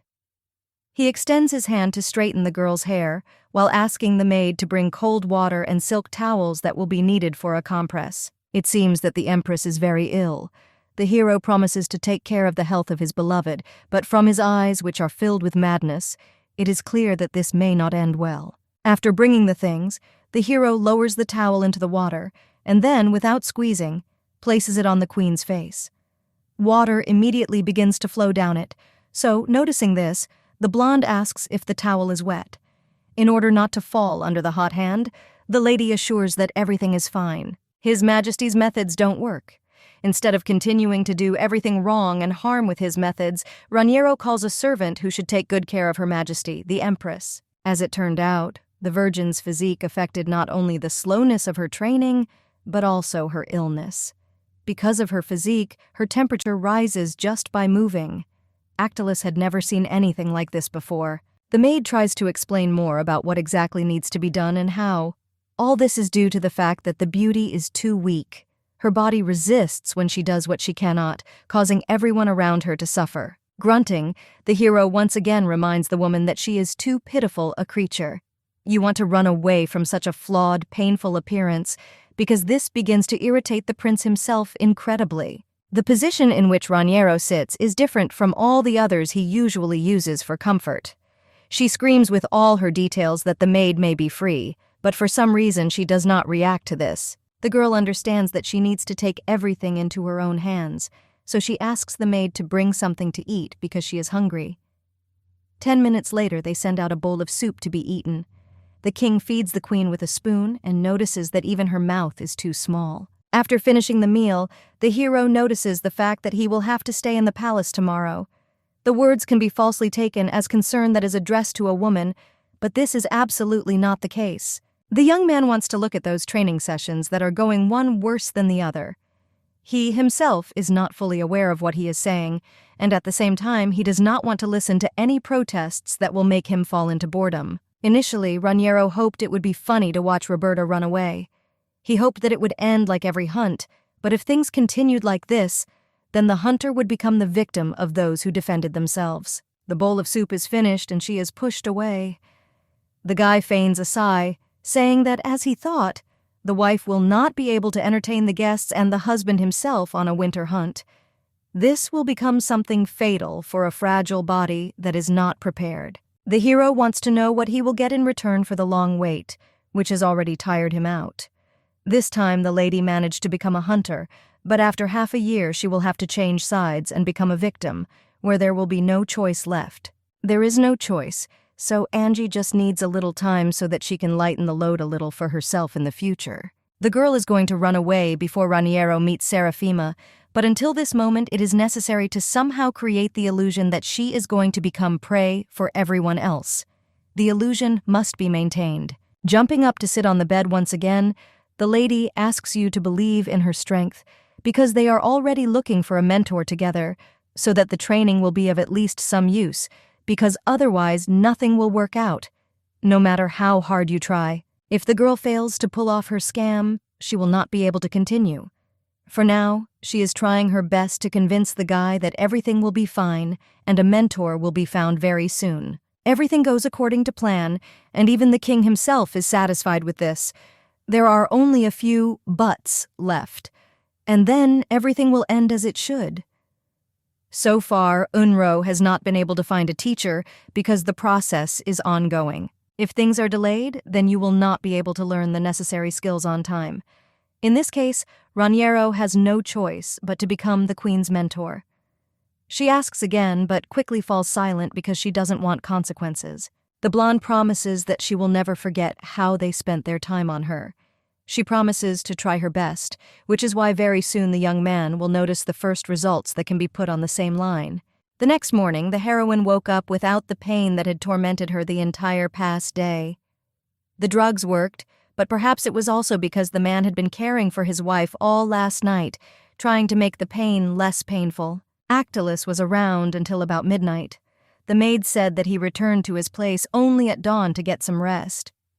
There are no feelings about this, so the girl gets up to ask when she needs to be at training. Sicyon lowers her head to the floor, saying in a guilty voice that she herself does not know exactly how and where to go to get to training. She immediately receives accusations because everything should have been known in advance. Grabbing her bow, the lady quickly begins to dress and tie her hair. She must get to the field faster than Raniero, so having arrived at the deserted site, she begins to look around. Most likely, the man did not have time to come, so the girl calmly exhales, glad that everything ended well. A menacing voice is heard behind you, wishing you good morning. It's already more than 10 o'clock, so the young man notices the fact that the woman was in no hurry at all, allowing herself to sleep. The king has been waiting for 2 hours already, but hopes that this will not happen again next time. Changing the topic of conversation, the blonde asks what is in his wife's hands. He knows the name of the weapon, but does not understand why she brought it with her. Angie bows her head, exhaling heavily. Her body is still too weak, let alone her arms, which can only lift a bow, which just recently also seemed like an unbearable burden. Raniero seems oblivious, asking if the maiden has ever thought of using a weapon that fits a certain person perfectly. Everyone has their own taste and color. Angelica asked me to bring this bow myself. It is not as heavy as the previous one, so it is easier to handle. Any bow becomes useless if the archer cannot draw the string, which gets in the way. In fact, the lady is really grateful. She wanted to find a teacher, but since Actilus himself volunteered to study with her, this is a great honor that was given to a simple person. The man reaches his hand towards the young lady's face. Her cheeks had long since turned red, but only then did he realize that she was still feverish. The medicine did not help a little, so in this case it becomes almost an impossible task to study. Ignoring his wife's condition, the hero turns around, offering to finally start with the training that had already been postponed. He is not going to put off what can be done in advance. The hero didn't even reprimand Angie for being late, so they just got down to business. An hour later, there was almost nothing left. The beauty was influenced, so she was thrown over her shoulder. Many people were defeated in this way. Raniero got tired of target practice in less than 30 minutes. He turned out to be a truly impatient man who could not understand what he wanted from his student. After a while, the young man pulled out a wooden sword from somewhere, which had recently been removed when Her Majesty decided to practice with a bow. There was absolutely no time to prepare or master new material. The hero began to attack almost instantly, because the best practice is real battle conditions that help to concentrate. The girl did not expect this, so she was very scared. These aren't real swords, which scared her almost as much, so much so that she couldn't do anything about it, even if she tried her best to hold on. Fencing abilities turned out to be insignificant. There is no surprise in this because the girl had never done anything like this before, but it was still a little offensive to hear in person that she was insignificant. Every attack was unsuccessful. Hours passed, but nothing changed because, somehow, the blonde predicted what exactly the woman, who had long since run out of steam, would do. The movements that were used could easily have cut a throat or done something else terrible. This would definitely affect the maiden's life in the upcoming hunt. The girl is constantly distracted. She looks at the sky to at least catch her breath a little, but here it can no longer be said that her eyes are failing her due to some other chronic disease. In the end, Raniero began to explain the basics of fencing step by step, after realizing that there was no other way to use it. Just one move and the girl would be gone. In a real battle, no one will spare either himself or his opponent. The first rule was to remember that you need to move your waist if you want to adjust the distance with your opponent. Proper use of the shoulders, elbows, and wrists is the main control of the sword's trajectory, which moves only forward. Ultimately, there was a whole list of things that needed to be done to win. The king constantly complains that he is tired of playing fights with such a fragile person, but in the end, he is not going to stop training. A determination appeared in my head to bring my work to the end. I can't believe that someone who can't stand the tedium of classes agreed to it himself. Perhaps there was an ulterior motive somewhere, but so far the wife has not been able to understand what exactly is hidden behind the mask of indifference. At the end of the day, there was absolutely no strength left from the word at all. Controlling herself so as not to faint again, the girl passes and thanks the teacher for teaching her. Next, she will try her best, even if it takes a long time. No matter how big the Actilis Empire is, rumors spread like wildfire. Although without an official announcement, rumors about the hunting festival spread throughout the aristocratic society. As it became known to everyone around, the festival will take place during the summer solstice in the hunting grounds. Sylvia, Jacques, the emperor and empress, are hunters who will hunt known victims. Everything goes well. The queen hopes that she won't be able to accidentally mess up somewhere in the wrong direction, so she's going to test her strength to the fullest. The only downside is that during one of the training sessions the beauty was injured, and the emperor took care of her health for a long time. This man made one of the most fatal mistakes when he started all this. He also waited 2 hours for training, never scolding. On the first day this surprised me, but over time this happened over and over again, allowing me to get used to it a little.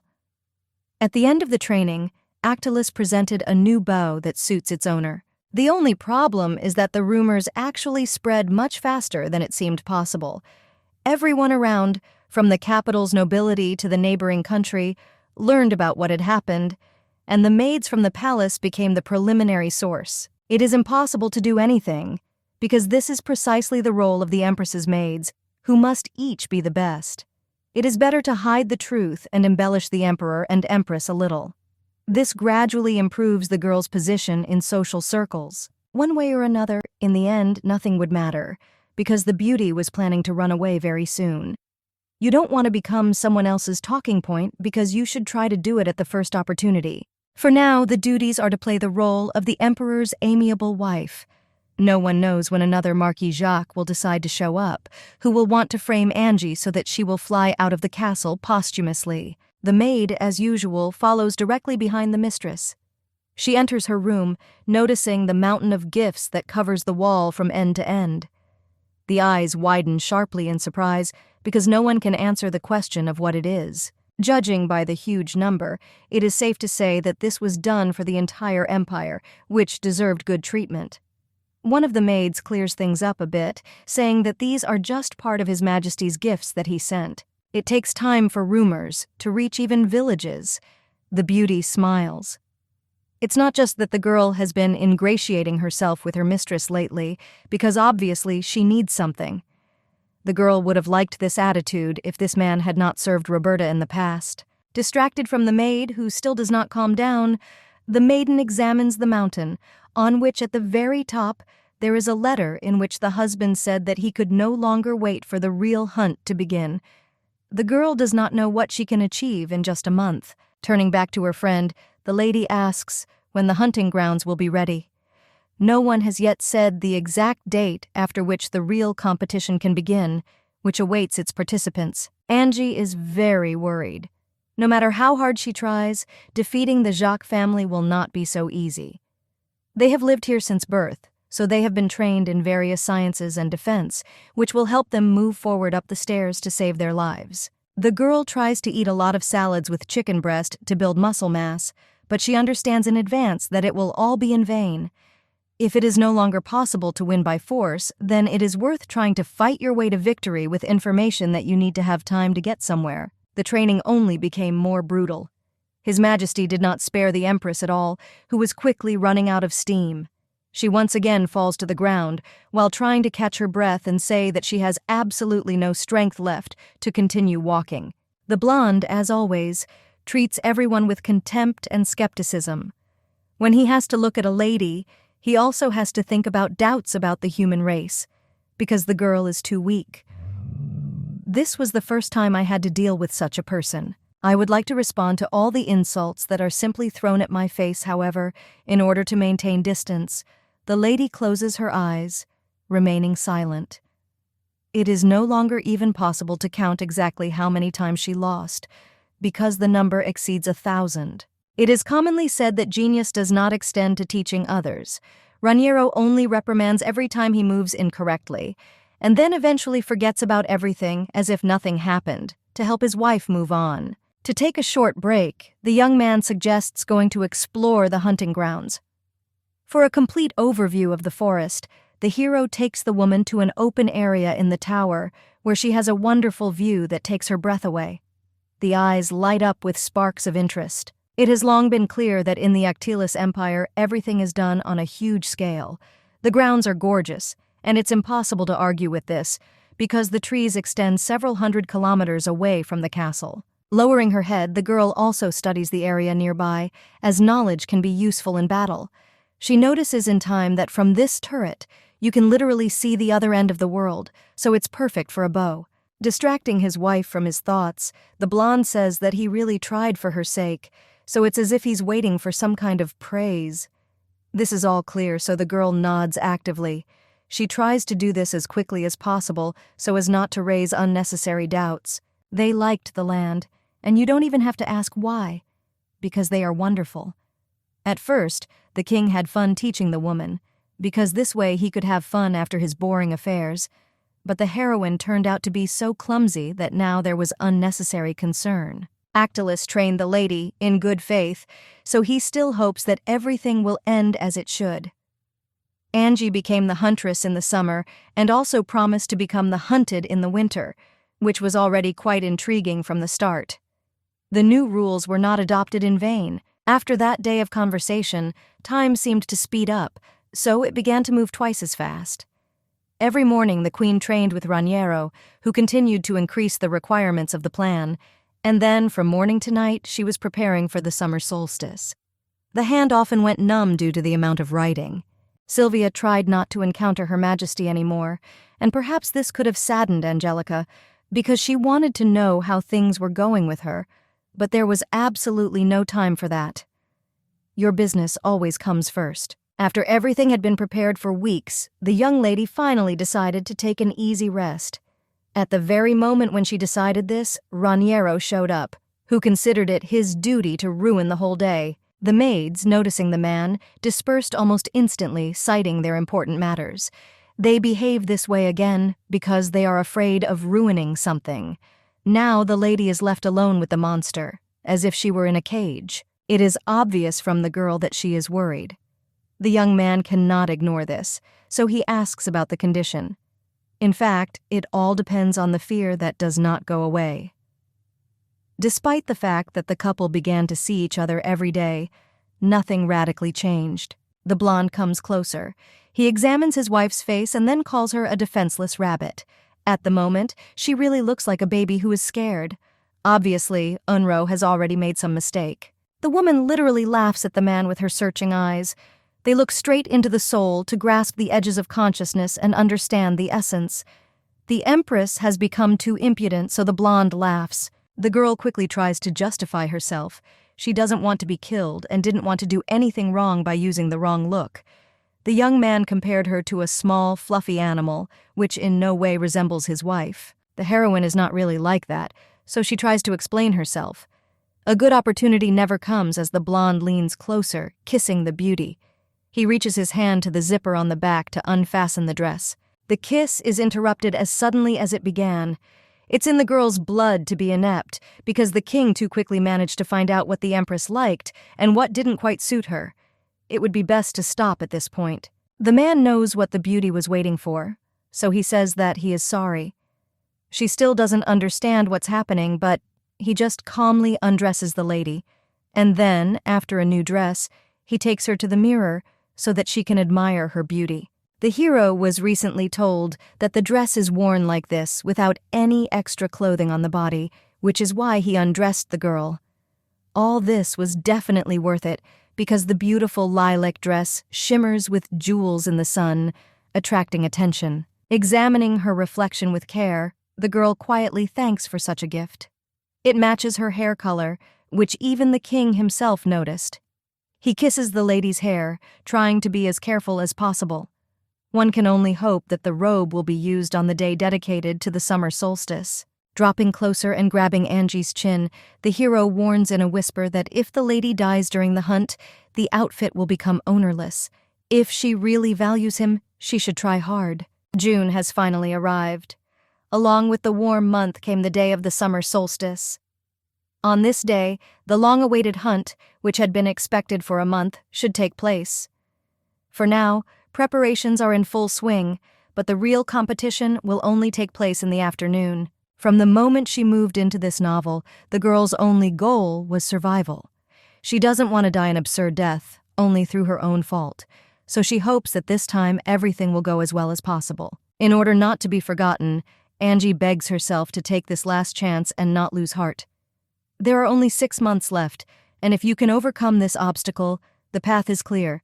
The woman will escape first like a rat from a sinking ship. Virgo goes out to meet her husband. In her heart, she hopes that at least once she was not late, however. As the situation shows, this is absolutely not the case. The man waited for about 2 hours, which is about the usual amount of time one has to wait. The beauty ends up on her husband's lap. Her cheeks turn red, but she continues to try to control herself.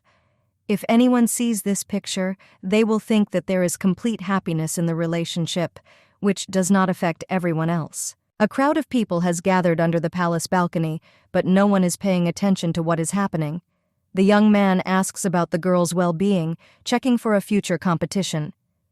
He wants to study the strategy in detail, so he asks what Unro plans to do when he enters the hunting grounds.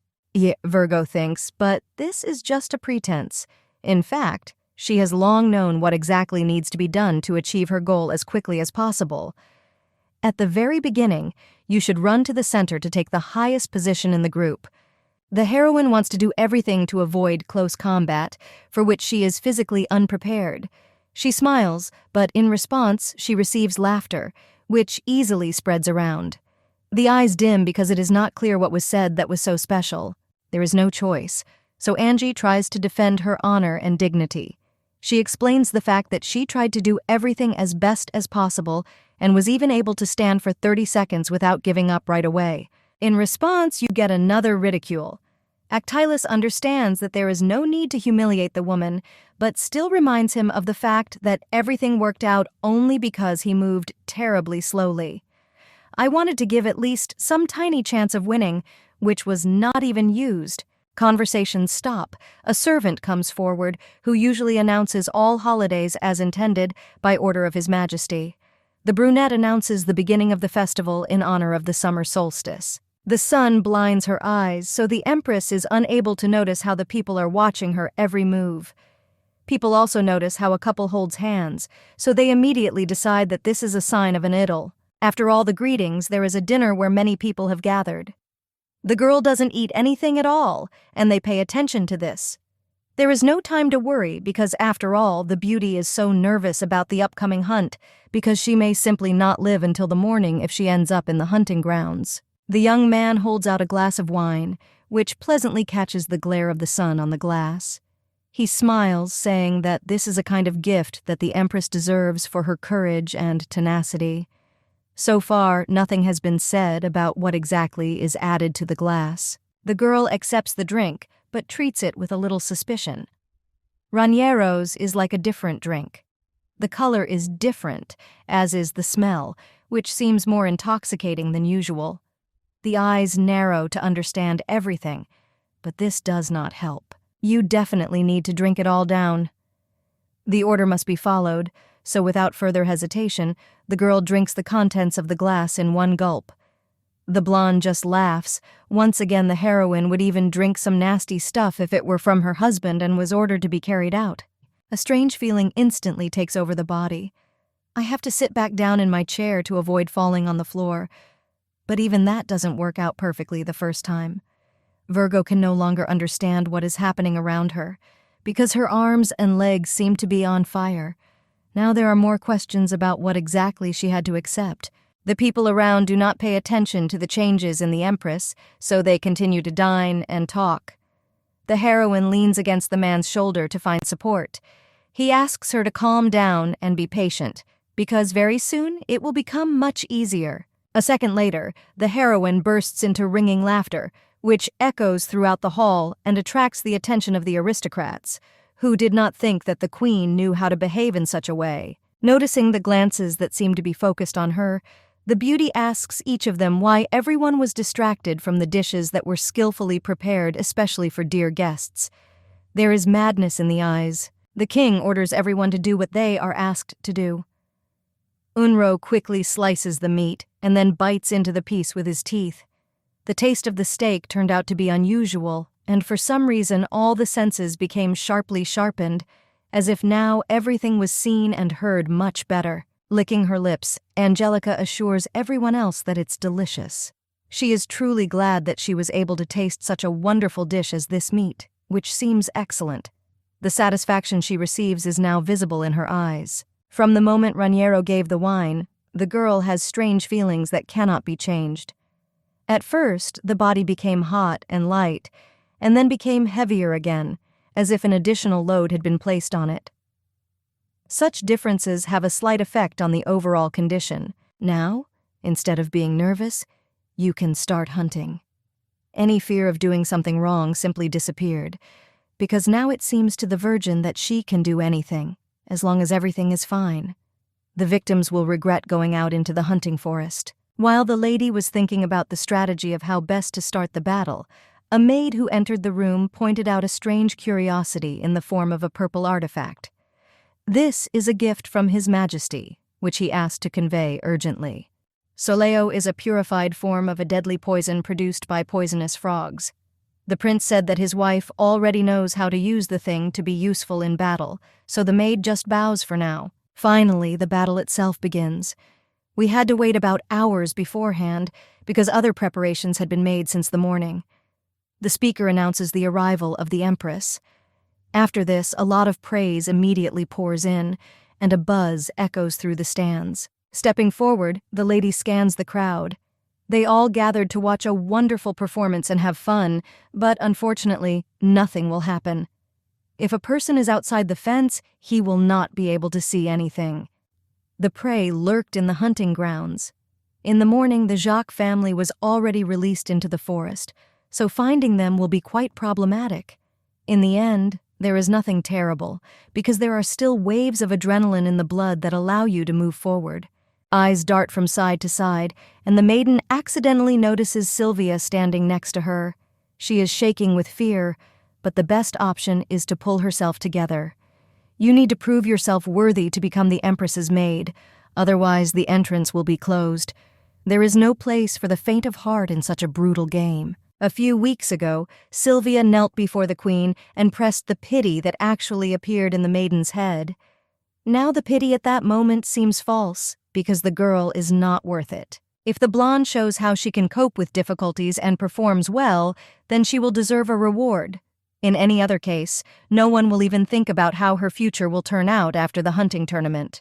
His Majesty the Emperor comes out next, and is greeted with an even more violent reaction. The man immediately goes to Unro to remind her that she will not die for anything.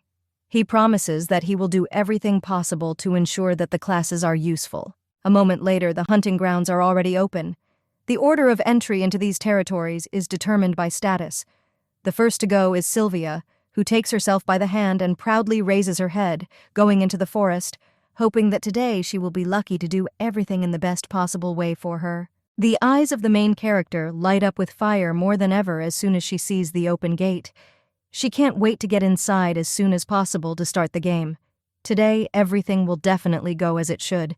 Feelings of anticipation and delight take over, immersing the body directly into itself. At the moment, the couple is similar because the young man experiences much the same feelings, even without the addition of drugs that reveal them. First of all, as she promised herself, the lady goes to the tower. Her body is so light that you want to jump, but you need to focus on more important issues. The vantage point is good, so the forest is clearly visible. In order for victory to be achieved faster, and the enemy to die immediately, the girl took care of all the measures that could help with this. She applied poison to the arrowheads, which Raniero gave her in the morning. Now it's a matter of technique. Unro needs to focus on hearing.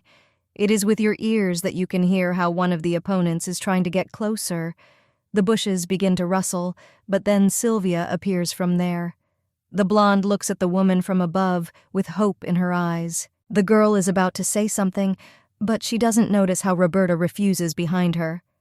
She grabs her daughter by the hair to pull her back, looking angry. Everyone in this forest is determined to survive through selection and protection. The woman begins to shout something about the sacrifice that the Marquise Jacques will make. She promises to bring the heart to the emperor so that he will reward the maid, also allowing her to live on. The girl will be sacrificed to the god Attila on the summer solstice. This holiday even sounds somehow poetic in order to do something like this. Thanks to this, the brunette will probably be able to survive and then escape from the empire. Obviously, this is the secret trick that the Jacques family has prepared. Nothing will work if you don't take action, so the beauty takes aim once again, pulling the bowstring. She tries to make sure the tip hits Roberta, who is so busy talking that she doesn't notice the queen on the tower.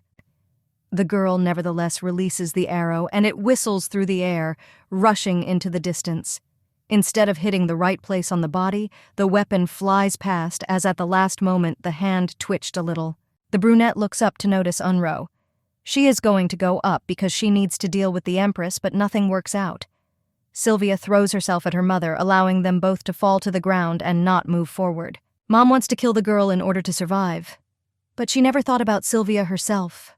The heroine also wants to live more than anything else, and for this, she will not be ashamed to sacrifice her deceitful family. There is a medium-sized stone in the hands, which is waved. The blonde begins to strike, putting into them all her rage, which has accumulated over a long time. Jacques is confident that she will be able to win and find a new home for herself, where she will be comfortable without constant bullying from her family. Raniero will wish he had seen the spectacle that just happened. The lady comes down the steps, hearing that Sylvie is presenting the body as a trophy. Now this is the prey of Her Majesty, who will appropriate everything for herself, simply by making her acquaintance her maid. Smiling, the girl praises her subordinate. The way she carried herself was amazing considering the show was truly impressive. The eyes sparkle with the fire of trust which begins to gradually develop. The brunette is still alive, but the empress fixes it. She positions the blade, completing everything that needs to be done. One could rejoice, but unfortunately, the battle is not over, because the Marquis Jacques himself remains. He comes out of the forest with an axe, calling out to Roberta. Henry realizes that he is the only one of the victims alive. He no longer pays attention to anything, hiding his emotions far away, and takes out a weapon. Strange laughter echoes around, but the girl reacts instantly, drawing her bow. As the man rushes forward, the lady fires one of the arrows, which hits him squarely in the shoulder. The poison should begin to spread, so there's not much time left to wait. The body suddenly feels hot. The beauty clutches her heart, trying to breathe, but for some reason nothing works. The pain is so severe that it feels like the muscles are about to tear. Engie tries to rush into battle because the young man does not consider it necessary to surrender, but after the first blow he flies away, falling to the ground. She doesn't understand what's happening, because for some reason her body suddenly turned into a non-working state, going into this state. The girl shrinks on the ground, but no longer makes any attempts to get up. She quietly calls for help. All you can see in front of you is a man who raises his weapon, shouting that his mother's enemy will be destroyed quite quickly. The heroine does not want to die, so she only becomes more scared. At the most opportune moment, Raniero appears behind him and pierces the Marquis's body from the back with a sword, hearing gurgling sounds that do not stop. The body falls to the ground, and Actilis now looks at the woman, who blinks her eyes in surprise. He promised that he would not let her die after all, and at the last moment he kept his promise, making sure that the lady was safe. Virgo is still feeling just as bad. The body just hurts mercilessly, making you cry. The drug that the heroine took allowed her to go beyond human capabilities and also increased excitement and eliminated fear, helping her to fight perfectly in the tournament. It is impossible to even imagine what would have happened if it had not appeared at the right moment. The only downside is that the drug has side effects. The medicine overloads the body and may suddenly become ineffective.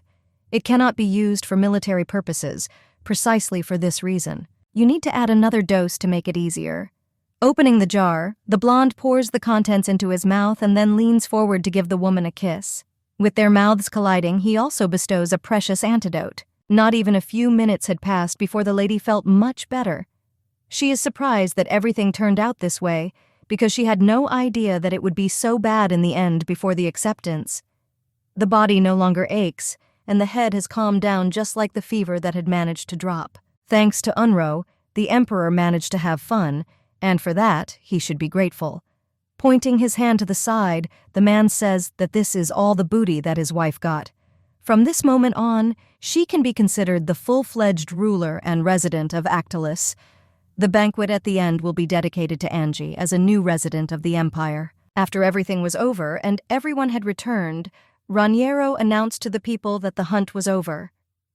The empress managed to single-handedly catch all the loot, which was now dragged back. Now that the girl has completed the hunt, she has truly become a full-fledged resident of the state, and this is once again proven by the fact that people around are falling on their faces. No matter how you look, everyone around them worships the power that is capable of conquering everyone around them. The attitude of everyone around changed exactly from the moment the results were announced. After this, the husband also said that the banquet would be dedicated to Angelica. It should take place very soon. Evening came quite quickly. The heroine was helped to get ready by the maids, but even so, she barely pulled on an outfit that, for some reason, did not suit her.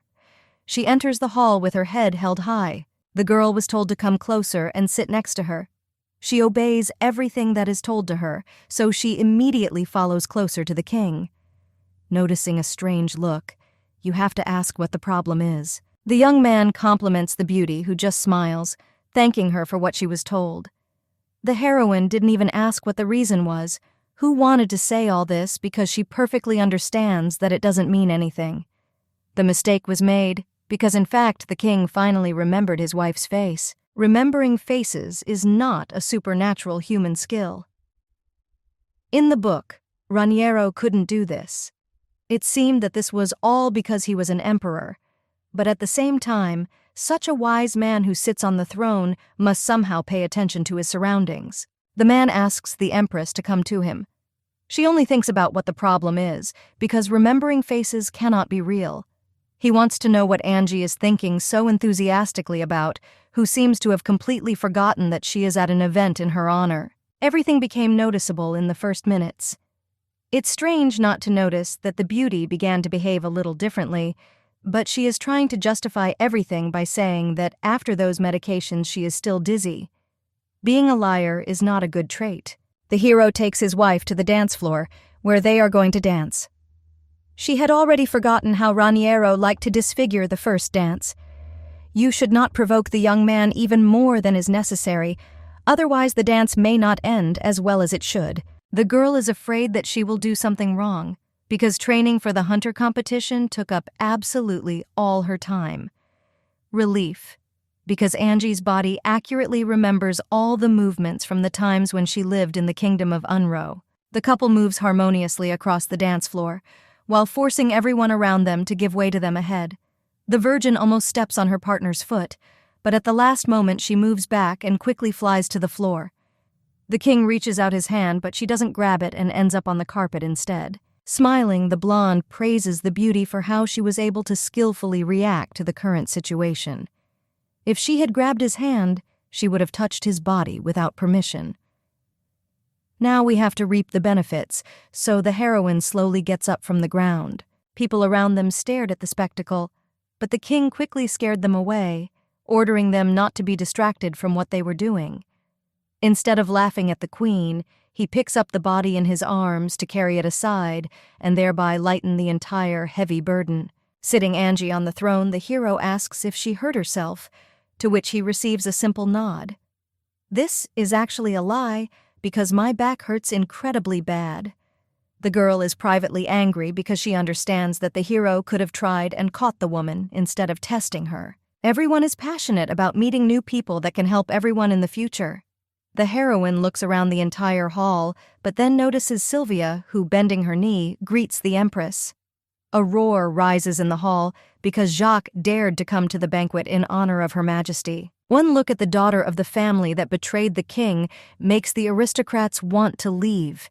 The atmosphere becomes terrible, like a balloon that is about to burst. Everyone asks to expel Sylvia from the banquet hall so that she is not in the way. People around still can't stop complaining that a blonde has appeared. The queen interrupts the squabble. Sylvia proved her loyalty, and, no matter how sinful her family was, For her sake, she was ready to make a sacrifice, giving up family ties. This makes a girl more loyal than each of the assembled aristocrats who do nothing. There is silence in the room, so the heroine understands that she obviously said something wrong. The king laughs, thanking the queen for amusing him. The girl says that she was just joking, to which she receives laughter from all sides. People tend to change their minds quite quickly. The woman came for the promised reward, so His Majesty still appoints Sylvia as the queen's chief maid. There is silence in the hall, which creeps into consciousness again. It's a pity that the ruler was not a blonde. The appointment to the post of personal maid could wait until after the banquet, but she preferred to hear everything here, in front of the entire high society. No one will dare to tolerate being rude to a girl, because such is the privilege of the Empress's personal maid. She will be under the protection of Angie, who will ensure that she receives the quality treatment she deserves. Cesian interrupts the Empress's thoughts because he wants to allow the arriving guests who wanted to greet the queen. Banquets are the best place to make the necessary acquaintances, because the Virgin smiles. She will be happy to chat with each of the arrivals. The day drained all the strength that remained in the heroine. She no longer knows how much she needs rest. Even though it is already evening, the sun is still high, so you should walk further through the garden. The maiden still wonders why she came to the palace and why she became the new empress. His Majesty calls his wife, appearing behind her. He does not say any greetings, only announcing that the woman did a great job, which he liked very much. The girl looks quite carefree. It is worth remembering how quite recently, in the morning, she killed a man who was trying to escape. We're talking about Roberta. Not everyone would have been able to bear so calmly everything that had to be endured. The girl became a killer, even if it was in self-defense, to survive. Unfortunately, there is no fact here that could help save face for itself. In fact, if not for the circumstances, the queen would not have been able to kill a person normally, because she considers it something beyond her strength.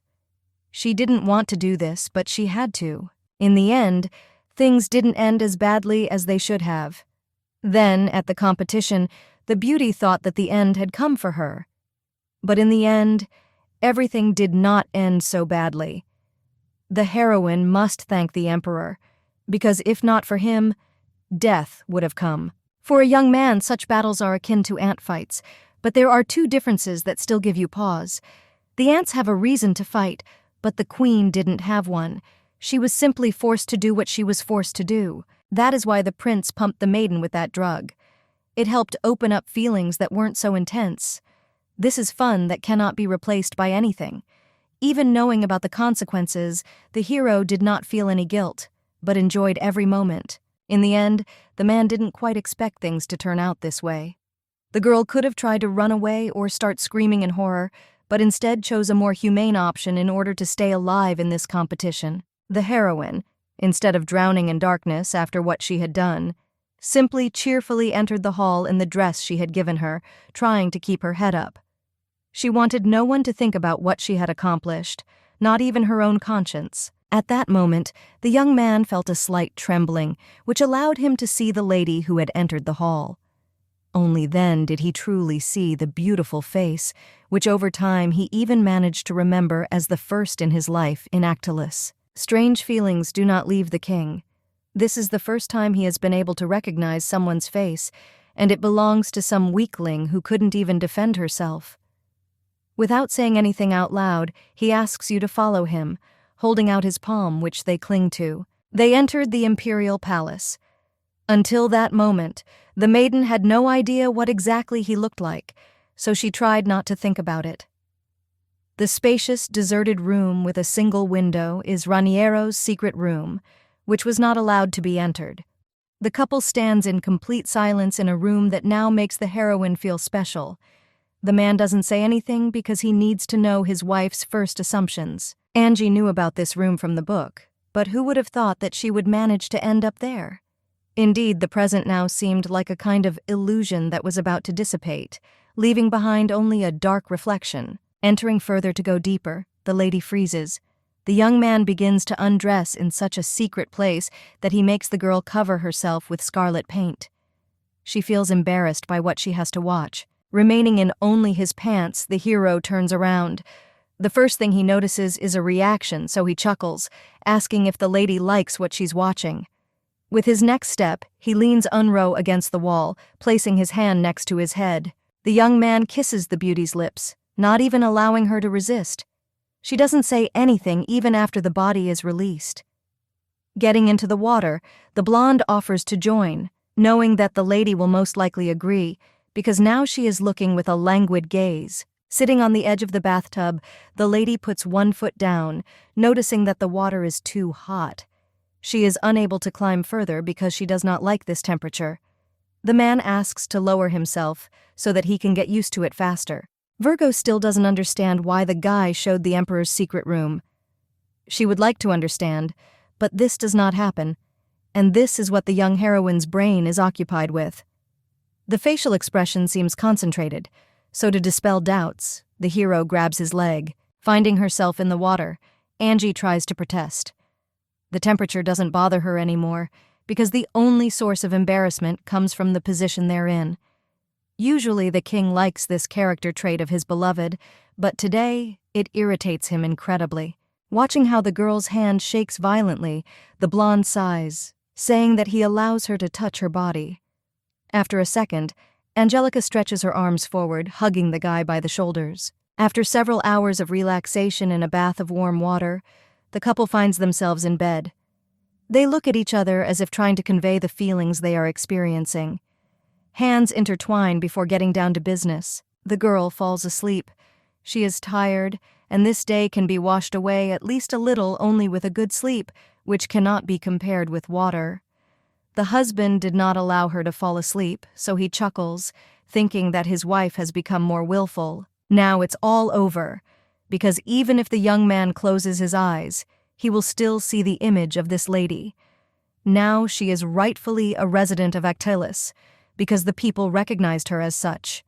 From now on, people will treat her with the great respect that the Empress deserves. The girl, who took up arms just a month ago, was able to defeat much more experienced people and successfully complete the hunt. All this means only that she has enormous potential that we need to try to develop. Dreams are different. Sometimes they are good, so much so that after them you wake up, thinking that you slept well, having been in a different reality. And sometimes you want to escape.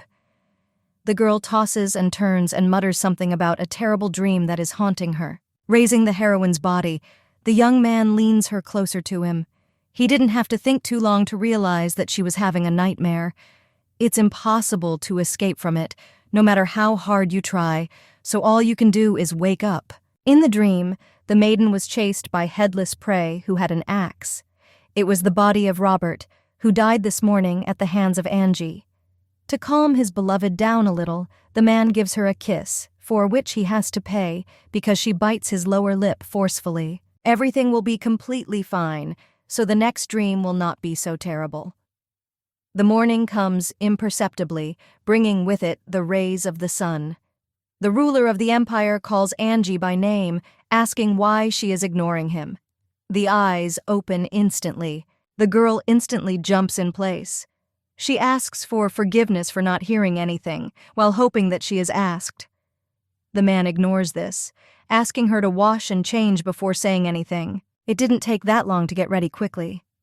Sicien, as usual, helped pick out an outfit and get dressed, so an hour later the lady was already sitting at the table with breakfast dishes. The king's gaze is too burdensome. The beauty sits directly opposite, thinking about how she could have avoided him. It's uncomfortable to have breakfast in the main palace, given that it used to always be the Empress's castle. The girl looks down at the floor and thinks about something for just a few seconds.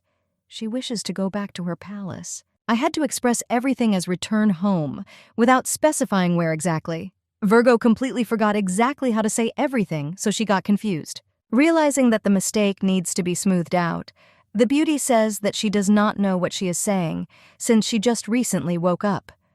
In response, she is asked if she slept well at night. It was actually a little exciting.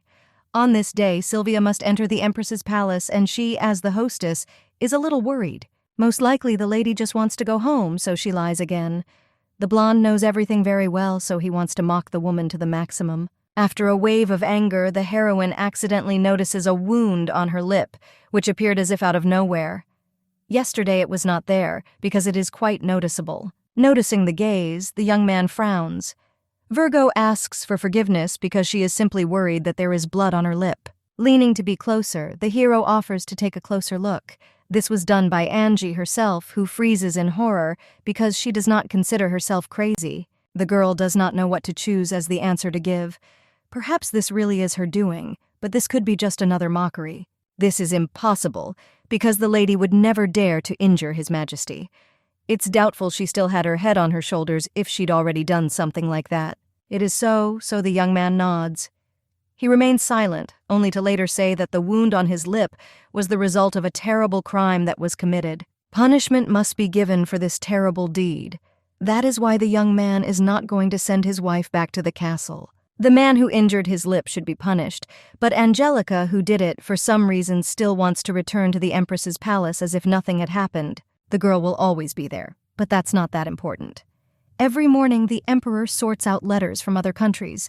During the day he has meetings, and at night he trains. There will be no opportunity to leave only if you try to sneak away during his negotiations, which will happen soon. Raniero's punishment is brutal. The young man ordered the lady to stand next to him.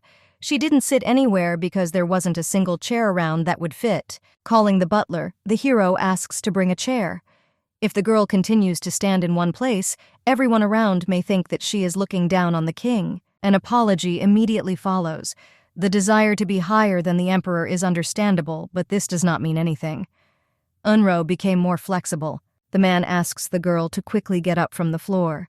She is not going to kneel when the chair is brought, because they will think who knows what. Cician and Duchess Nemra stayed at home, so I want to go back even more.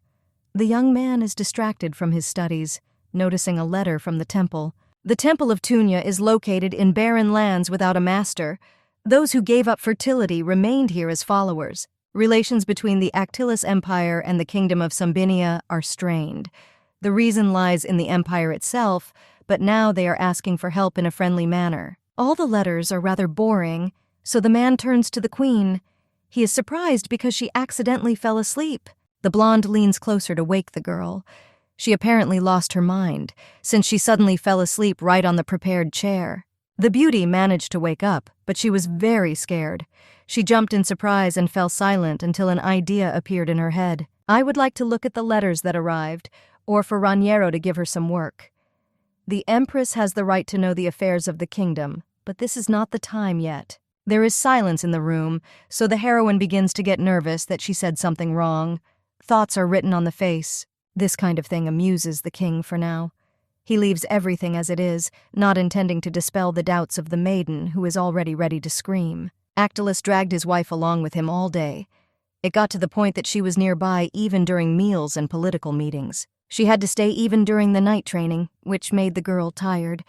Because of the man, the lady was on edge for 2 days. The Duchess, noticing the state of her mistress, covers her with a blanket. It's not so cold outside anymore since it's summer, but the nights are still not ideal. Bowing her head, the girl thanks. She is glad that at least someone is helping her in this whole deceitful environment. Nemra says the couple looks good, all because people think so, because in reality everything is completely different. The only thing the Empress wants is the indifference of the Emperor, so that he forgets about her existence from the word in general. Sylvia, standing to the side, looks sadder than usual. Initially, it was necessary to organize a welcome party in honor of work on the first day. Because of Raniero, nothing worked out. The woman bows her head, saying that the hunt was worthy of medals. The girl who recently arrived was truly loved by the entire empire. Everyone is looking forward to meeting Her Majesty. Banquets that were cancelled will be held. It was wrong to act in such a way, but Nemra was expecting something like this, so she allowed the rumors to leak into social circles. The brunette didn't say so much to make one want to think about devotion. She simply expressed that the king is a sincere person. At the beginning of next month, all people who wanted an appointment can meet with Unro at a designated time each. This opportunity is not given to everyone, but in her head, the queen is already screaming in fear. There are less than 3 weeks left in which to prepare. Judging by the situation after her debut, the girl will also be responsible for the affairs of the imperial palace. Even if Unro became a member of high society, she has no advantage. Once the summer solstice festival is over, something else will have to be done. This only makes you more tired. 15 days left. Virgo was so immersed in her studies that she did not notice how time flew by. There are too many details to remember. It feels like your head is about to explode. It's impossible to remember everything that was so difficult to read, and it's scary. Duchess Nemra gave the book, saying that you need to remember everything, even if it is not clear. Classes are interrupted by Raniero, who snatches the little thing. The young man has recently begun to visit the Empress's palace too often, which worries the woman who wants peace. After several minutes, the hero makes a verdict that the activity is useless. It doesn't matter who gave it, because everything is clear. In such a situation, all you need to do is raise your head and smile arrogantly. This will work best. We can say that the Virgin does not know anyone and does not want to know, but she will still allow her to tell her name. This would be a greeting from the king. The girl is the wife of a man who behaves in much the same way. They should fit together best. A woman who lives and is in a relationship with the king must be powerful. She can't try to please everyone around her. It is not clear that the lady does not like to imitate the man, so the best option is to follow the instructions that are given. As far as we know, the maiden is very weak-willed. If she does not like to do as her husband wants, it is better to keep her emotions in check. The blonde is right about something. A girl always has it all written all over her face. Now he notices the changes and asks if he should say hello to her. Everything is fine, so the conversation ends on a good note. A week later, the day of that very festive banquet arrived. Since the very morning, Sicien had been fussing over the Empress, so after a while she announced that the banquet needed to be cancelled so as not to spoil anything. It's possible, but not entirely. In any case, you will have to, because the menstrual cycle is irregular and accompanied by severe cramps. Raniero foresaw everything. He really knew that the lady was unwell, but she could not think that this was the reason. There is nothing more important than the Queen's health. With all due respect, Her Majesty's position has only calmed down, so Nemra is not backing down. Both girls are right, so the lady shuts them up.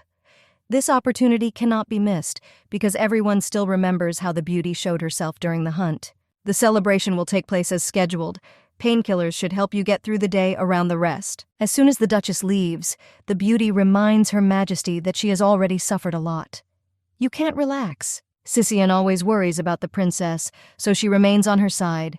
She is ready to make any sacrifice for the sake of her family. In fact, life in the Empire is far from easy, so the feelings are understandable. The brunette is just adapting. Since Unro is already there, we need to come to terms with it. The banquet begins. The pills hardly helped, so the heroine shrinks from the pain inside that devours her. Usually everything is individual, because every person is different. But the lady did not think that the spasms would be so strong. In any case, it's too late to regret, because there is no turning back. You just need to be patient to overcome each obstacle. All invitees were personally selected by the Duchess.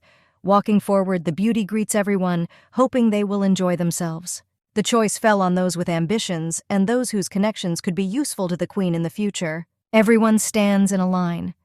Due to pain in the lower abdomen, the lady cannot concentrate, so she does not remember the information she needs about people. There was no need to be stubborn, but simply cancel the event. Now I want to run away to lie under a warm blanket and relax. The girl realizes that it is too late to retreat, so she asks everyone to line up. She doesn't know anyone. This only means that you just have to get acquainted with everything. You don't need to come close to see your interlocutor. It's a pity for the Duchess, but the maiden is not going to let her reputation be killed because of her own weakness. It's better to take the initiative into your own hands. Pointing her finger forward, the lady chuckles. Apparently someone is making her wait too long, which doesn't seem so funny anymore. The brunette introduces herself as Acubella Doshino. She is the wife of Count Doshino, and even if it is not prestigious, they own their own mine. Then a count of everyone who knows each other begins. Virgo smiles, saying that she is glad to meet everyone. The introduction is over, and Nemra hands over a mug of tea. Her Majesty surprised the maiden because she did not think that everything would go this way. The lady seems upset that the event was so unpredictable. Normally the Queen would not do this, but it was a necessary measure. The heroine clears her throat, reminding Madame that she came to serve, not to restore order. She should worry about the girl's health. This woman is very smart, so she senses boundaries and never crosses them. She immediately asks for forgiveness. Then everything goes relatively calmly. The only negative was fatigue, which gradually began to overtake the beauty. People begin to turn around sharply. The emperor appears and enters the hall, greeting his wife first. Stepping forward, the blonde laughs, saying he has no idea who they all are. He behaves exactly the same as the woman earlier. Looking around the hall, the young man announces his desire to be close to the empress. He came just for this. The next step is for the handsome man to pick up the girl in his arms. He is going to take her with him to save her from all this fuss. It will be much more pleasant for a wife to spend time with her husband than to fade away with some incomprehensible aristocrats. The guests are confused. This act shows complete disrespect for the maids, who will have to clean it up themselves. Virgo felt incredibly stupid and awkward, but strangely, for some reason, she was happy to see her husband for the first time. At the Empress's castle, the couple was met by maids who remained inside. One of them turned out to be Sylvia. The Empress is not feeling well. The girls think that they should help, but completely ignoring them, the young man leaves. Finally, he says that he will do everything himself. The emperor is becoming more and more a darling. When they got married, the lady could not even think about such tenderness. It is obvious that he is not burdened by all this trouble, but he does it voluntarily to help. We need a new painkiller. Sitting down next to him, the blonde begins to speak. The woman couldn't be prouder because she decided to immediately turn the whole event inside out. It was lucky that people were slow-witted. You won't find any discerning people in this country, because there are very, very few of them. Jumping up sharply, the lady remembers that according to the king's plan, there should be a political audit. He somehow ended up at the banquet. The topic at the meeting was not worth attention.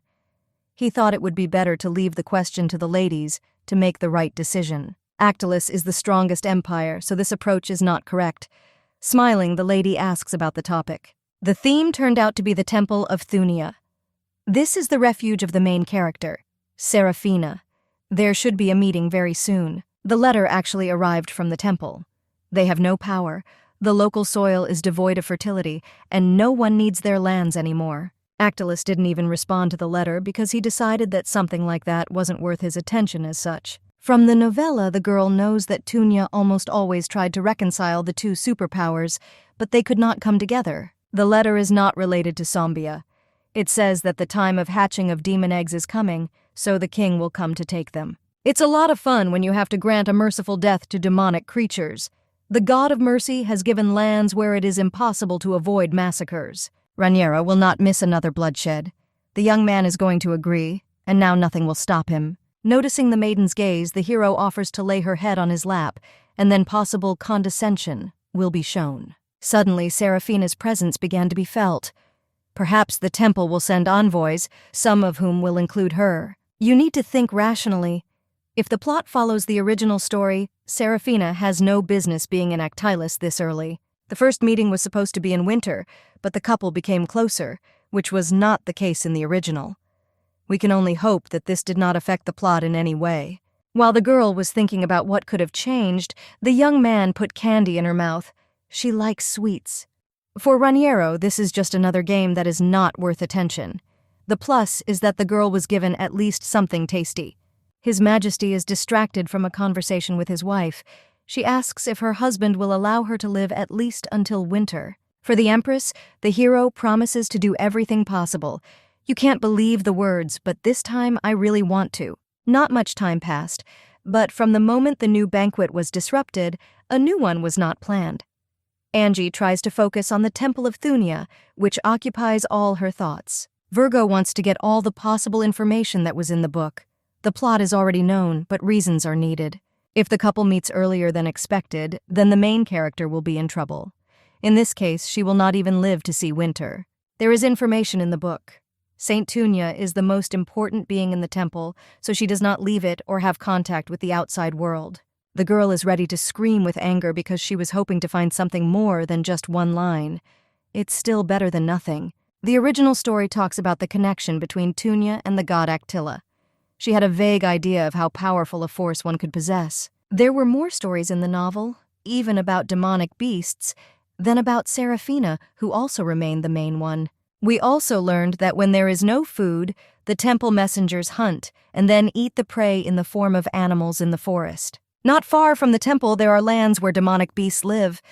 After increasing in numbers, they began to attack human lands. The arrival of the animals was called a wave. The sanctuary has always served as a barrier, but this time it is obvious that something has gone wrong. In any case, Seraphina should not come to Actilis, so my soul becomes lighter. The realization of a certain fact came to mind quite quickly. The beauty realized that she was still missing something. When going on a mission to destroy demons, you need to cross the temple grounds. They can meet there. If everything has come down to such little things, the lady should watch her behavior, because she doesn't even have an escape plan. When these two meet, the maiden plans to fight and never appear even close to the Empire again. Several days passed, and everyone was tense. The day to set off has arrived, bringing its own worries. The first diplomatic delegation to be greeted since the wedding arrived from Tunya. The empress goes to the meeting. A blond man appears right in the middle of the corridor. He looks menacingly, asking his wife why she didn't have breakfast. It's not like she's looking forward to greeting the temple messengers, so the lady says she feels a little bad, knowing she's lying. That's not how things are done. In this case, the best option would be not to meet with the delegation yourself. When the young man leaves, the lady grabs him, but immediately apologizes. She didn't want to do anything, but she can't wait to participate. The girl is now also a resident of Actilis and, in addition, has become the wife of the emperor. She has every right to do what she sees fit. Seeing the lady off with him, the young man points to the throne. Once the Thunian believers arrive, Actilis greets them. Those who have arrived bow their heads. They are not the type to bend the knee, but they still do it purely out of respect. The queen's eyes widen. The archbishop arrived in person, which the heroine certainly did not expect. She thought there would only be messengers. Also present in the ranks is Eden, who is also Seraphina's first love. We also know about him from the novel. The Holy Knights of Tunya are those who have managed to become strong warriors and also resist the demonic beasts. Eden is not a very important character, but thanks to his innate skills, he rose to the top of the Order of Holy Knights. This young man showed great promise. In the original, the saint always yearned for her lover and could not wait for him for long, but he was killed immediately by the hands of Raniero. A man who truly deserved better met a tragic end. Unfortunately, he never saw anything. The blonde asks to prove his devotion. Those who ask him for help must understand what exactly they are getting into. What the arrivals have already said is not enough, but they are trying to take sides to convince the man. Out of mercy, the guy will not accept any offerings. After the words, an ominous premonition appears that does not leave the main hall. Pointing his finger at the men, the hero orders them to kneel and pray for salvation. Otherwise, nothing will happen. The girl knew that everything would be like this, but she hoped until the last. Raniero begins to lose patience, saying that they should hurry up. Even if the priests returned, the strength of the temple alone would not be enough to cope with the wave. There are too many animals. The archbishop is waiting for something. At such moments, it is best to humble yourself and kneel so as not to interfere with your people and plans. The first is Eden, who goes to bow. He bows his head, showing his respect to the emperor exactly as he asks. After everyone bows down, the blonde man starts laughing, saying it's hilarious. Sometimes there are similarities with a real villain. The girl returned to the empress's palace. She never understood why Eden did this, because no one forced him to be the first. In the original, the young man has a rebellious, stubborn character, so he will never agree to what he considers wrong. Even if everyone kneels, he will stand with his head held high. From this, it follows that something is not quite right. The maids had already begun to discuss Eden because they had been watching him in the last hours. It seemed to them that no one could compare with the emperor, but that was not the case. The envoys from the Temple of Thunya decided to stay in Actilis for 10 days. A woman, as a resident of the empire, must take care of the guests. You need to do everything possible to dedicate yourself to those who have arrived. If you don't do everything right, the consequences will be disastrous. The emperor comes up from behind, placing his hands on Angie's waist. He caught her halfway there before she disappeared from sight. The girl is about to ask how exactly the young man ended up here, but he asks if he needs a special reason to come. The heroine thought that the young man had something to talk about with the archbishop and was sure that he was busy. That is why the emotion of surprise slipped through. The conversation will be postponed until later. The blonde is silent, so we can only assume that he refused because it annoys him. The princess originally wanted to discuss dinner. Most likely, not all people will be able to fit at the dinner table, so we just have to wait for the order. Trying to reassure his wife, the young man assures that there is really nothing to worry about. Everything has already been settled, so you should go to the castle. The virgin is about to head home because she has received permission, but the blonde man heads with her. For some time now, the lady has been showing great interest in the temple, and it is noticeable. Having given up studying the secular world, she sought information about Tunya. Despite feeling unwell, the princess insisted on attending an audience with the temple envoys in the hall. The empress's homeland and the temple of Thunia are located far from each other. Therefore, there is no way they can cooperate under any circumstances. The man throws back memories of the moment when he managed to bring everyone to their knees. The brunette had an honest look. The next day, the girl found out about dinner, which would take place very soon. She asks about the decision on the people who will come. The blonde does not pay attention to his wishes, and for the first time asks who the lady sitting opposite would like to see. The girl would like to see the archbishop, the captain of the holy knights, and 2 elderly priests. This order seems to be the best. Unro herself may like this, but there is no denying the fact that the choice is a little boring, especially for the hot blood of the king. In the end, the girl gives up. She doesn't know who should be present since they ended up meeting for the first time a day ago. 2 months ago, the answer would have seemed boring, but most likely the lady would not be meeting Eden at the dinner table in front of everyone. The young man decides to switch to something more pleasant, so he pulls the beauty closer to him. He grabs her hand. Angie likes her flexibility, but this time everything should be different. The young man asks to kiss her. After that very day, the emperor ordered Sishin to monitor Eden's actions in order to know when they would finally meet. The girl learned from her friend that the man reads the same book almost all the time. It is different from the one the priest carries with him. At some point, the brunette even thought that the knight was reading a book in secret. He did not try to show it to others, remaining as secretive as possible. The man from the temple cannot hide something forbidden, but no one knows for sure. Perhaps it's something important. Don't make baseless assumptions. If you want to confirm a guess, you can't put everything on Sisian. Before entering the hall, the girl asks the brunette to say that she doesn't feel well.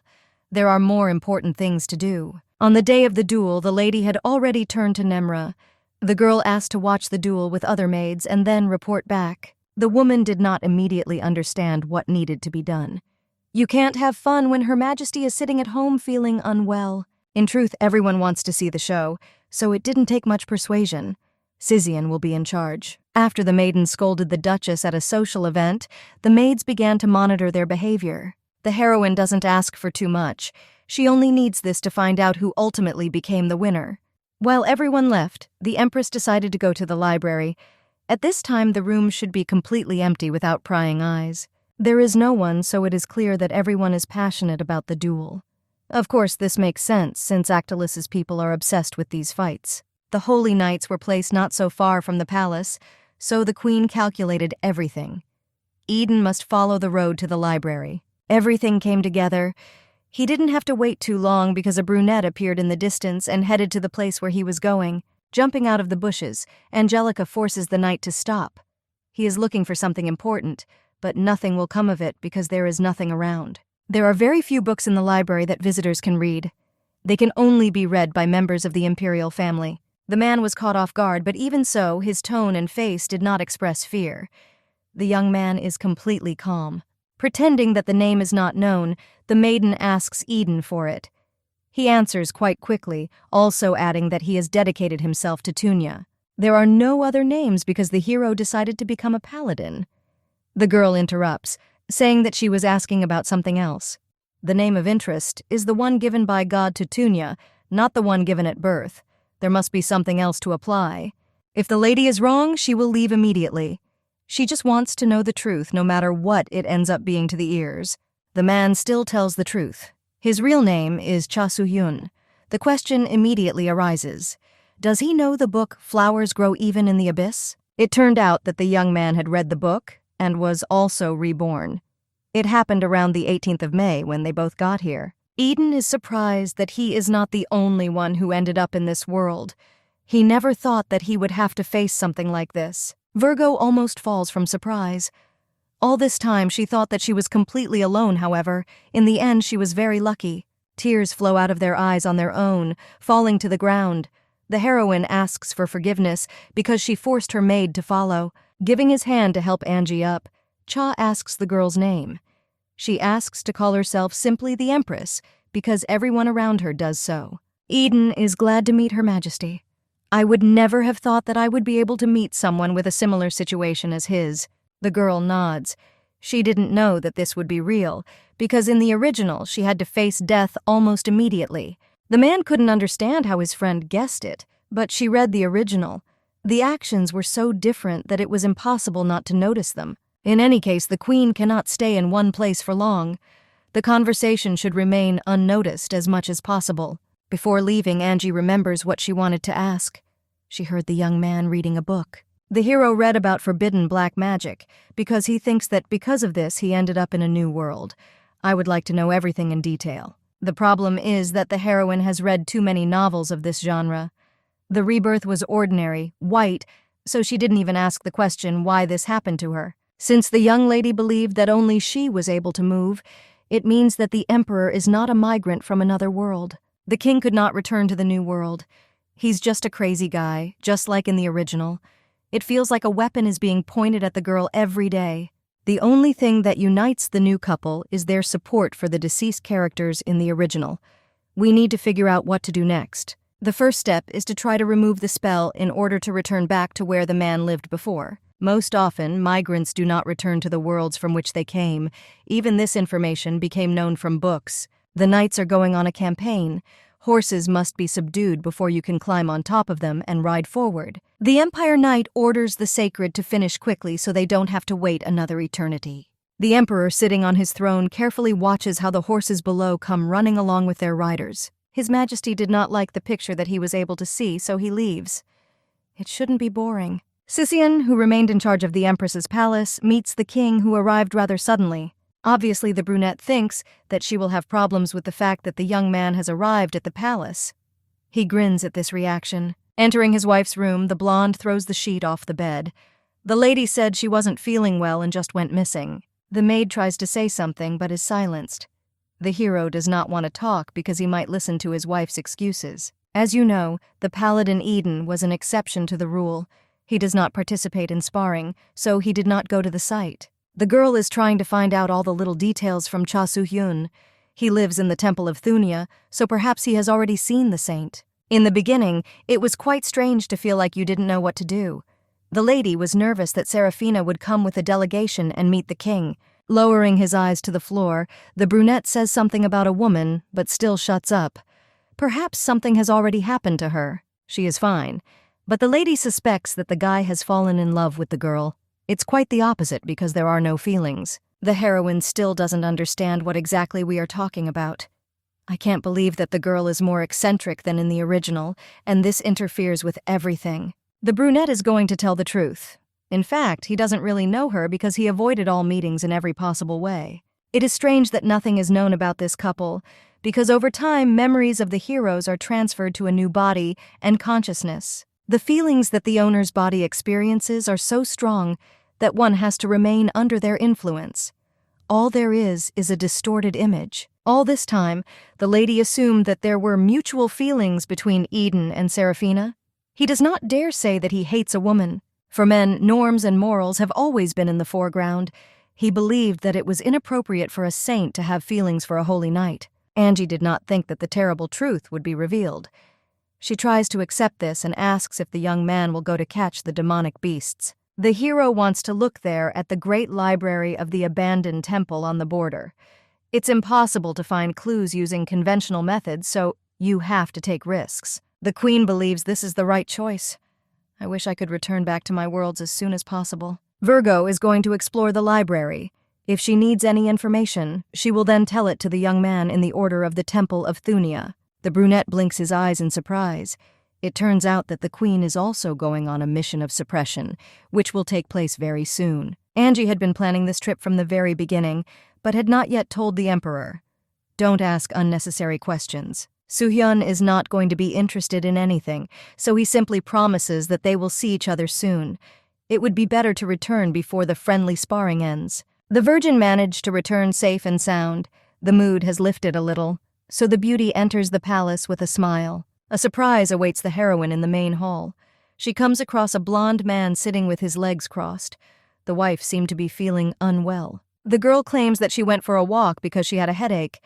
Her hands are shaking, making it clear that this is not true, but she is just afraid. The heroine met with that same night, but now she is trying to justify herself.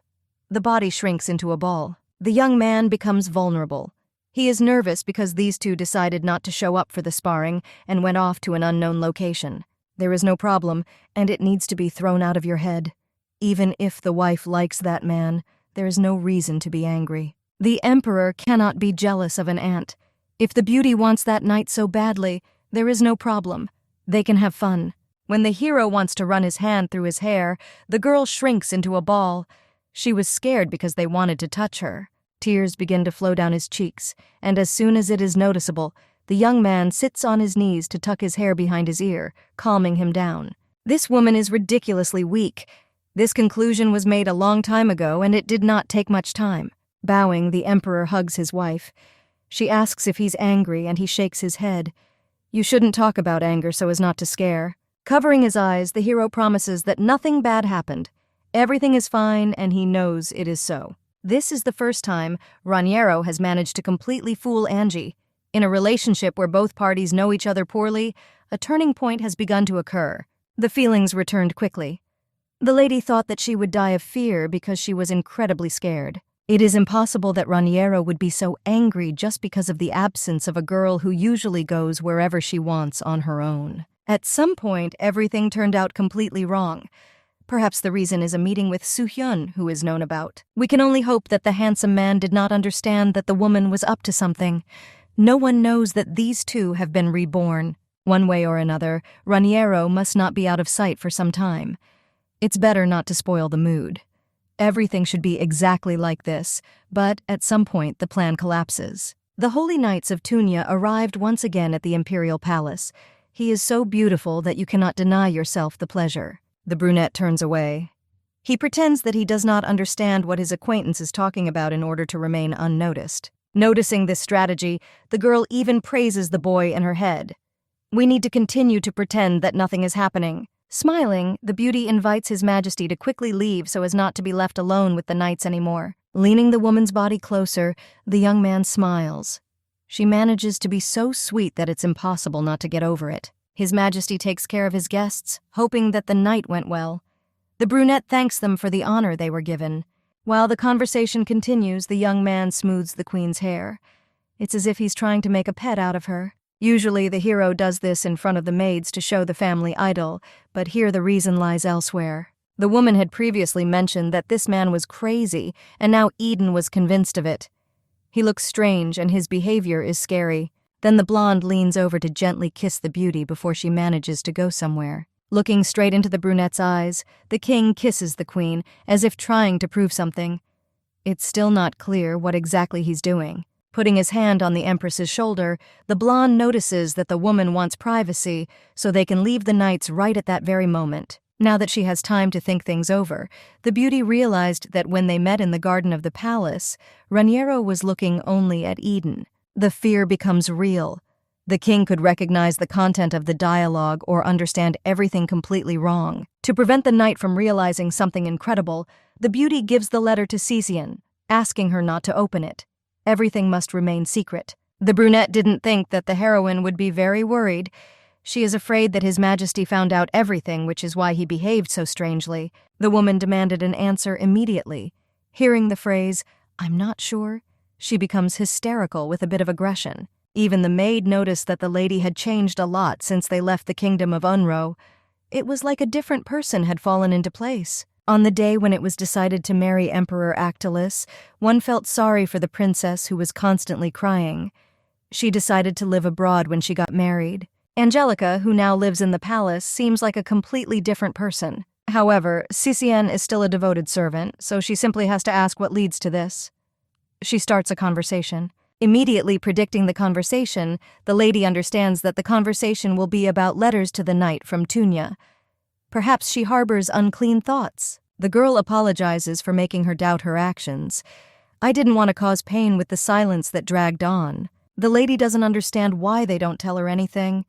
This has never happened before, so more questions arise. Tears follow immediately after the words. Attempts to calm the maid were not immediately successful as planned. That knight doesn't care about the queen. She wants to know more about the saint from Thunia. One must think about when the lady first took up the study of the temple. All the confusion and interest began even before the saints from the temple arrived. This means that everything is in perfect order, no matter how you look at it. Partly the truth was told, partly a lie. But this is no longer so important. The woman asks why the choice fell on him. The heroine felt as if the man had no friends, so she wanted to help with loneliness. There is no other explanation. This man has been walking around alone since Ilken's time and reading supposedly banned books. He is a ranked knight with no sense of belonging to an organization. It was for this reason that the Virgin thought that he would talk about the saint without hesitation. Now, Sicien understood everything. According to the heroine, she does not intend to cheat on her husband and have fun with various new people. Raniero himself is listening to this. There is no point in worrying. These words bring a slight smile to the man's lips, which he immediately suppresses so as not to admit it. Angelica values this maid very much. They say that in the kingdom of Unro they were like sisters, so she's not lying. The brunette remembers the day when the beauty cried because of her new life. She has now become a well-respected empress and one who has adapted well. After wearing the mask almost every day, the young lady began to feel tired, but His Majesty is quite nice. Over time, Unro will love the new country a little more. There will be no such thing that you have to resign yourself and close your mouth and remain silent.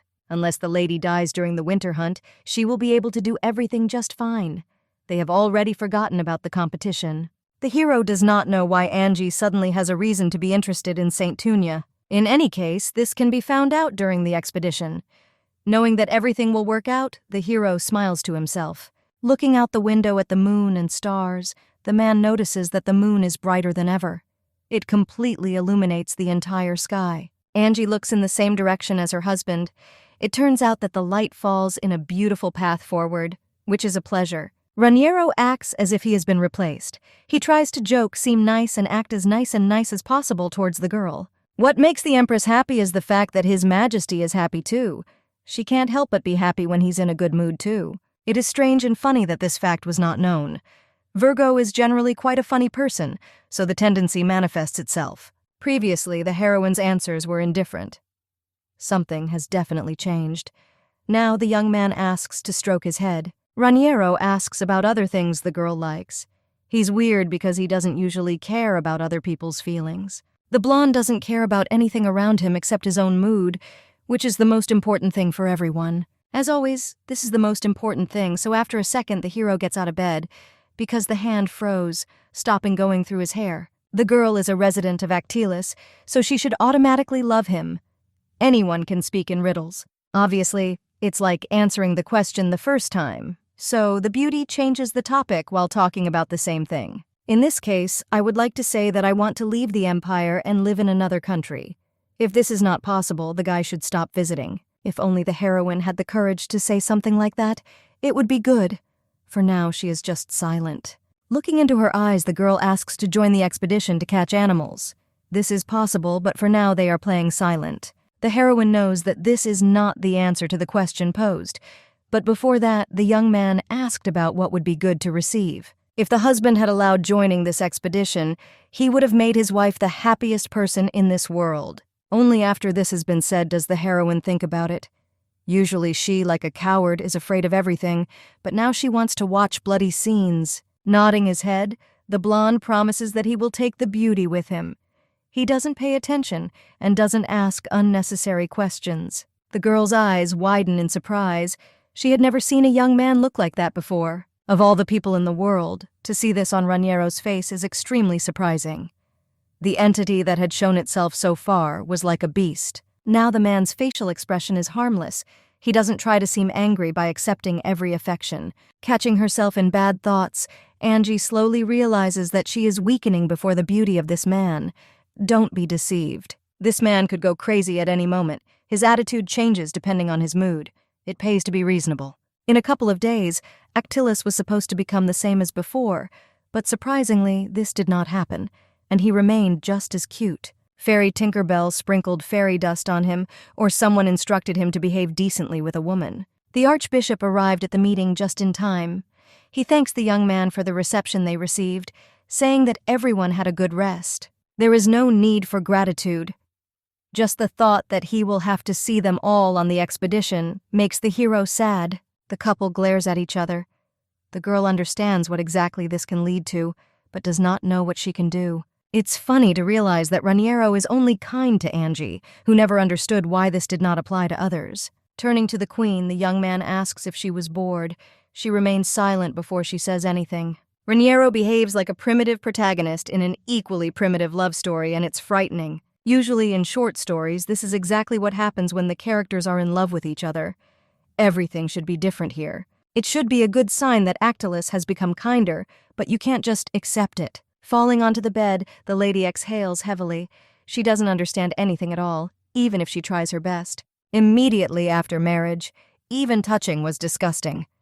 Over time, the young man began to untie the invisible knots of his soul. The heroine doesn't know if she can escape before her husband loses interest in her.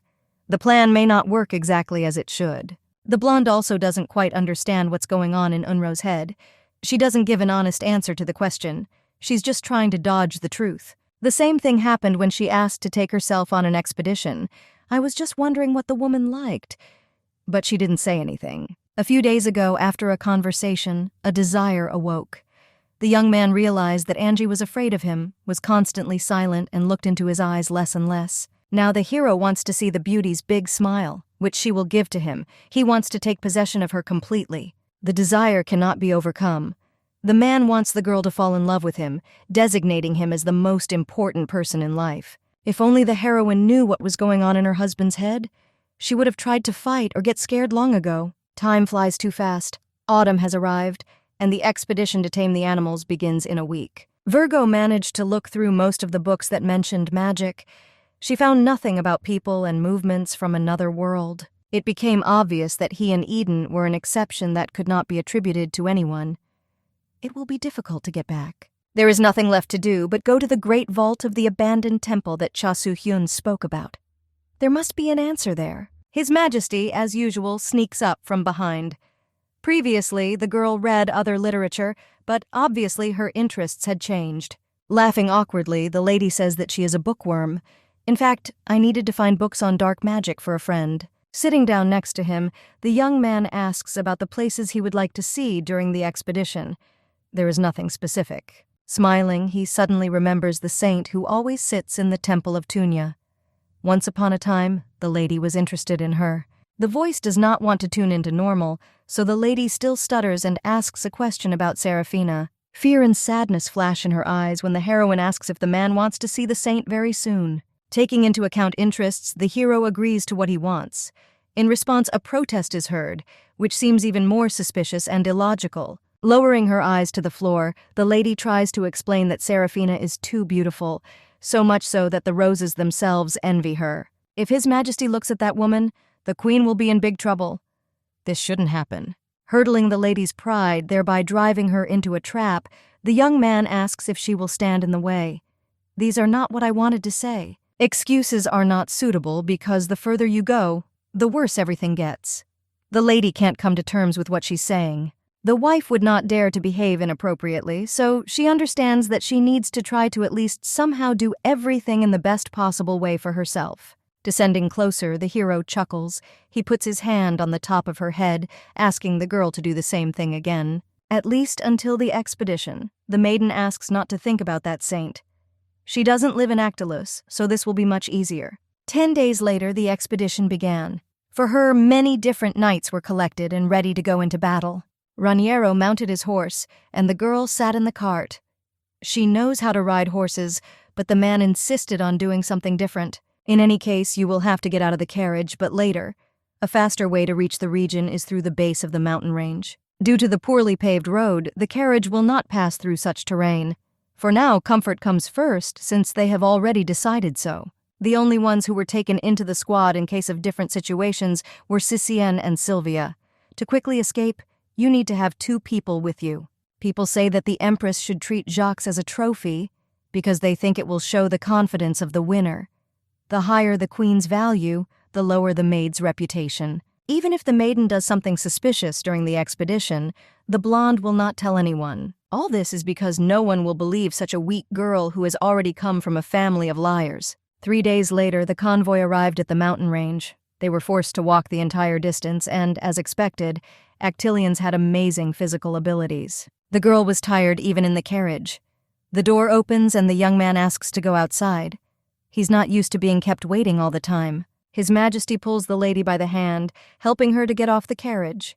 Every movement seems incredibly precise. In such an area, it is not the most suitable place to go to bed, so the question remains why she was called. Before going any further, the man asks if the girl likes all sorts of cute things. She nods, and they walk further, holding hands. As the couple walked, darkness fell around them. The sky slowly became less bright, and stars and the moon appeared around. They only walk for about 20 or 30 minutes, although it feels too far. It's difficult to climb up the rock. Since the heroine likes things that are small and shiny and cute, she ended up there. She examines the view with her mouth open. The young man's face turns slightly scarlet, which happens for the first time. He asks you to smile if you like everything. Angie should express her gratitude either through facial expressions or some kind words that she says next. There are a whole bunch of butterflies around. They glow slightly, causing the beauty to blink her eyes in surprise, because she has never seen anything like this before. Turning to His Majesty, the girl wants to say something, but instead the guy kisses her lips faster than anything. The next step, the young man knocks Unro onto the ground among the flowers. He continues to tirelessly repeat the name of the empress. The way the man behaves is even stranger. If he was going to do what he had planned, it would be best not to say the name so intoxicatingly.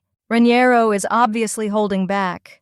He brought the lady there because he wanted her to smile, which means the mood is important to him.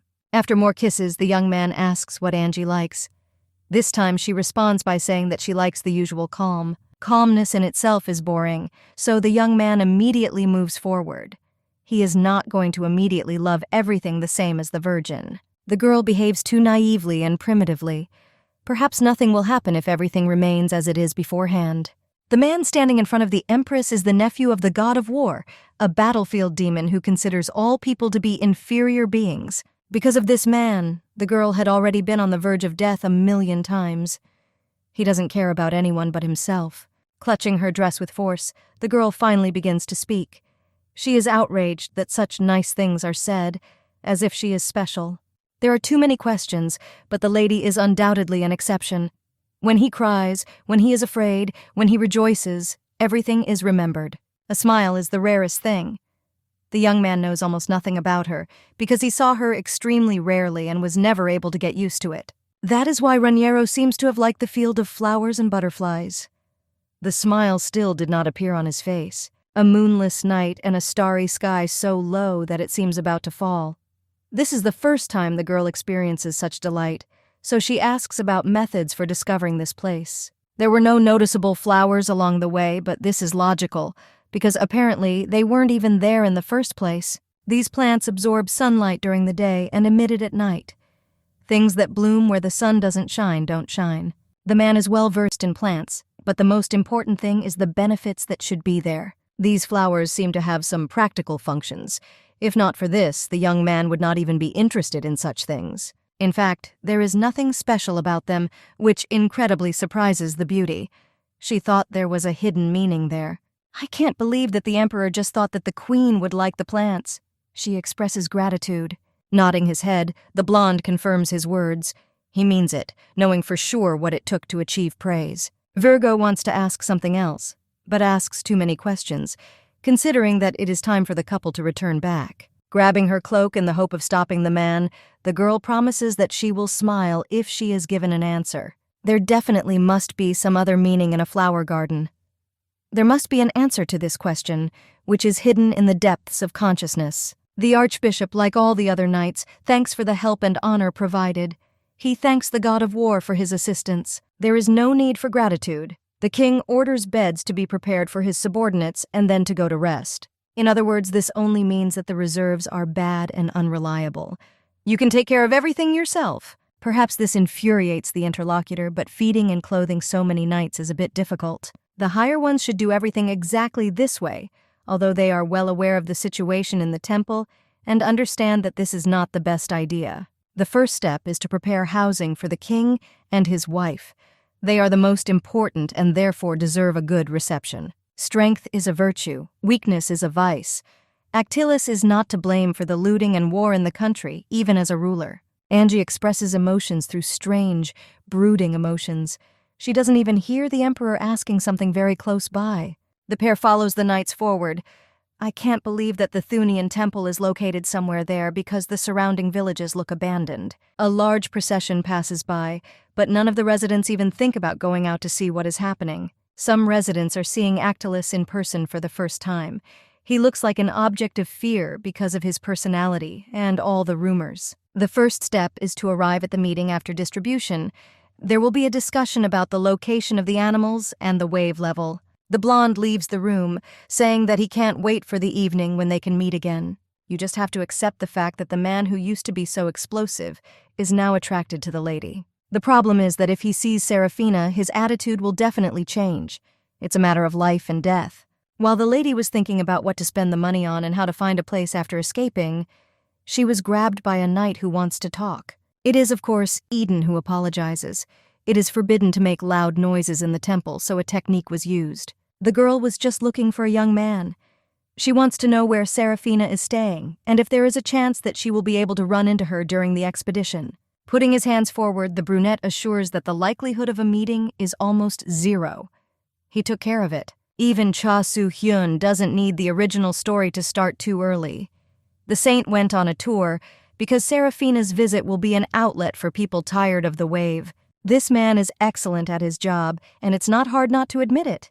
Solving things is definitely a good option on how to get everything done. The tour will be not only in the city near the temple, but also in the surrounding villages, which are not so close. It will take time to get back. Eden makes the girl rejoice even more. She didn't expect her luck to be so good. The question follows about the Imperial Library. There was no mention of the existence of other worlds or anything else. It seems there is nothing left but to visit that same abandoned temple. There must be at least some answers there. In fact, the heroine begins to doubt that there is at least something there, but losing heart is also not the best option. Before leaving, the young man asks whether the maiden will remain in the temple or will be present on the expedition. Most likely, the beauty will go with the knights. She had not yet decided for sure, but it became clear that the emperor wanted this. The emperor is also coming, and then the lady decides to show her cards. It may sound strange, but he seems to like Angie. Smiling, the man chuckles. This is not news to him, just like it is to everyone else, but the lady falls into a stupor. When they met in the garden, the king seemed to flaunt the fact that he was the husband of the princess. On the day when Eden sent that note with the answer, he even felt somehow embarrassed, because in some part he was lying. The lady is not very tactful. In any case, the original story has changed slightly, which makes the girl worry. She doesn't know what to expect. The brunette is silent, but the pause does not drag on for too long. Perhaps the best option is a complete departure from the original. In this case, I want to know whether the heroine will remain in this world or not. The husband may not feel anything when he meets Serafina. The answer does not form as it should, so the girl falls silent. Everything became clear almost immediately. Even then in the garden, the protest is not going away. There is no reason why a lady would want to remain in such conditions on her own. The girl was overwhelmed with emotions from the thought that Raniero liked her. There was no point in showing your emotions. The young man assures that he will accept the choice because the environment is better than anywhere else. The girl is no longer sure of anything, so she doesn't try to scream. If she decides to stay but the guy needs help, she will help with joy. The thought of what will happen after meeting the saint is spinning in my head. It's safer to assume that this won't happen. The changed Raniero will either cherish the queen the same way or lose all interest. The unknown is scary. There is also plenty of suspicion. If love at first sight happens, then there will definitely be no way out. The lady will be the one who will have to escape.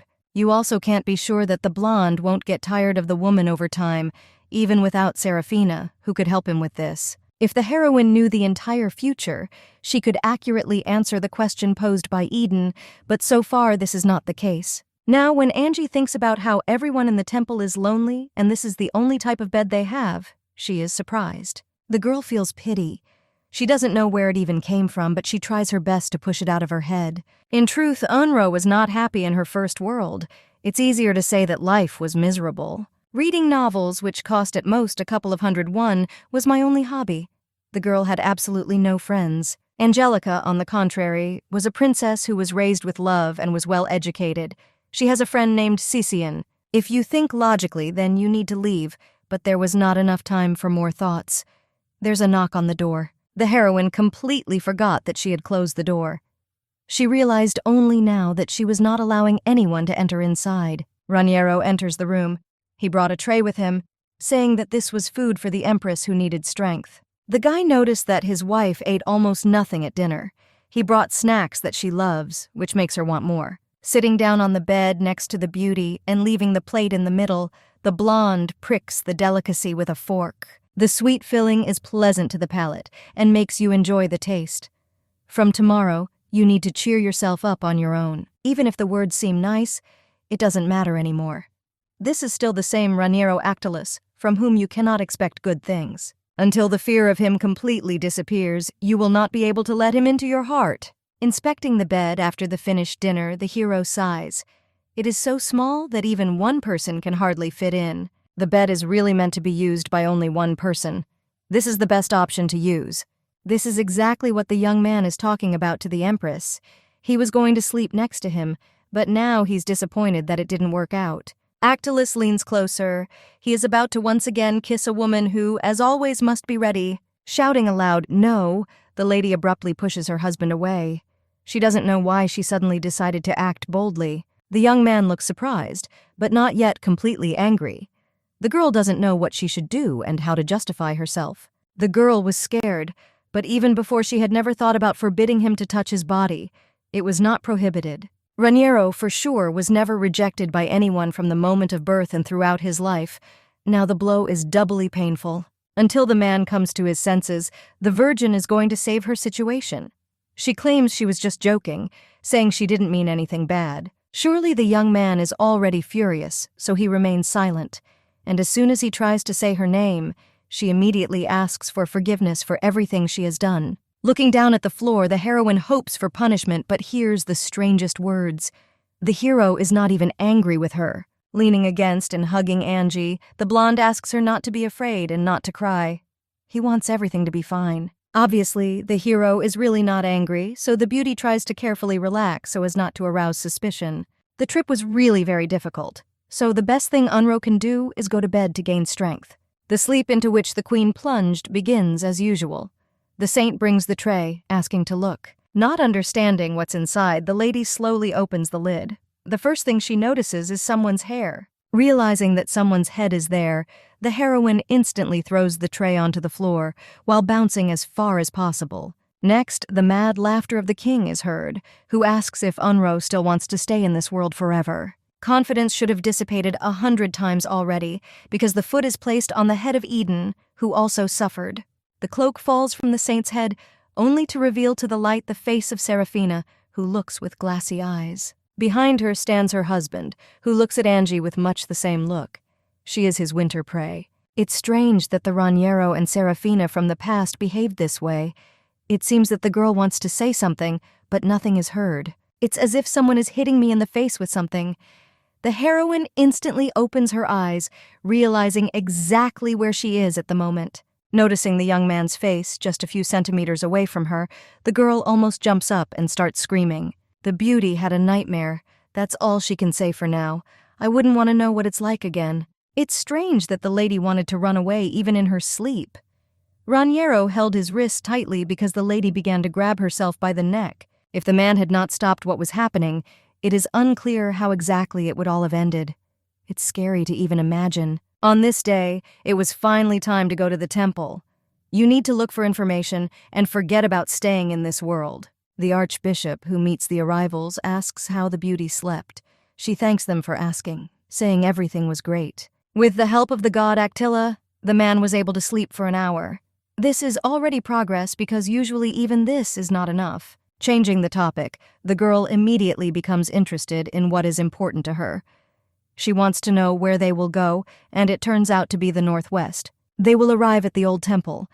It is close to the border, but now it is the land of demonic beasts, so this is the end. You don't need to say anything for the lady to understand that they are going to return everything exactly as it was before. Borders will be restored. Bringing the premises back to Tunya would be a huge boost to morale, which has fallen noticeably lately. This was the idea of the most loyal paladin. The archbishop is amazed to see such deep faith among young people. The emperor appears again at the most inopportune moment. He wants to know if the empress will go with them today. Worries about what happened the night before the hike, but this is not a reason to worry. Virgo feels great. The temple worries Angie a little, and it would be easier to stay in human territory, but there is still no choice. Before making a decision, the queen knows how long it will take. In total, it takes about 2 weeks. The heroine knows that she will definitely be in the old temple today, but she will have to wait 2 weeks, which is unthinkable. If you look from the other side without paying attention to Raniero, there will be about 2 weeks to study everything properly. The enslavement team will pass through the temple and move on. If you visit a place every day, you can learn more than Eden. The heroine promises that she will have a good rest. She just wants His Majesty to return soon so that she doesn't have to be bored. If the lady goes, she will only be a burden. She thinks that she will hold the ruler back from what needs to be done on the expedition. The arrival time might be delayed because of the beauty, but she doesn't want that. It is immediately clear that the best solution is to stay at home. A man must finish his work. That's all, because afterwards she wants to accompany His Highness to the imperial palace. All this is needed to return to their common home, the Actylus Empire. Everyone wants only this now. Getting ready to leave, in order not to give in to his feelings, the young man promises that he will return as quickly as possible. Now there is calm. The blonde has left, and we can begin the very plan that has long been prepared. The lady is very interested in the god of mercy, to the point that she looked for information in the library. She wants to enter the temple. It makes sense to visit the old premises when possible. A promise is made not to touch anything with your hands. The Holy Knights did not join the Society of the Knights of Actylus. According to them, they are terrible, and their anticipation can touch your hands. Considering how the expedition is progressing, it does not appear that Raniero was experiencing great joy. He frowns the whole way. The Empress did not go with him, so one can only wonder how she managed to make such a person feel this way. Eden is thoughtful. It looks as if the queen is deliberately provoking the young man to test his feelings. The current impression differs from what was formed about the character in the novel. The description was exaggerated. Thoughts are interrupted by the screams that can be heard. The Knights of Tunya grab their swords, hoping they can resist. The Emperor managed to defeat the influx of monsters single-handedly, and in just a short period of time that had passed. This man is only getting better before our eyes. The brunette clearly did not appreciate him, because he is much better than even in the novel. As soon as the animals appeared, the blonde did not wait for anyone else, jumped forward, and fought with all of them. The demonic beasts have not stopped breathing yet. The young man made the mistake that the battle was already over, so the king raised his sword, ordering him to attack. It didn't take much effort for Eden to realize that Raniero was a master of his craft. They are professionals. The further the delegation is from Angelica, the more it seems to the main character that something is awakening inside the guy. The old temple already appeared on the horizon. One of the knights notices that there are eggs surrounding the entire perimeter of the estate. That's why the animal scouting was so close. They protect their children, which is completely natural. Some eggs have already hatched. The young man asks if any of them have ever seen a demonic beast hatch in front of them. If this is not true, then on this very day, everything will become clear. The blonde is sure that this will not be the end of the end. The hero begins to feel sick from what is happening. The king orders everyone to be killed, except mothers, who will still be needed. Raniero is definitely crazy because he showed himself in such a way. He acts like he doesn't care what he does. First, Actylus finished off the monsters without hesitation, and now he is having fun with the eggs.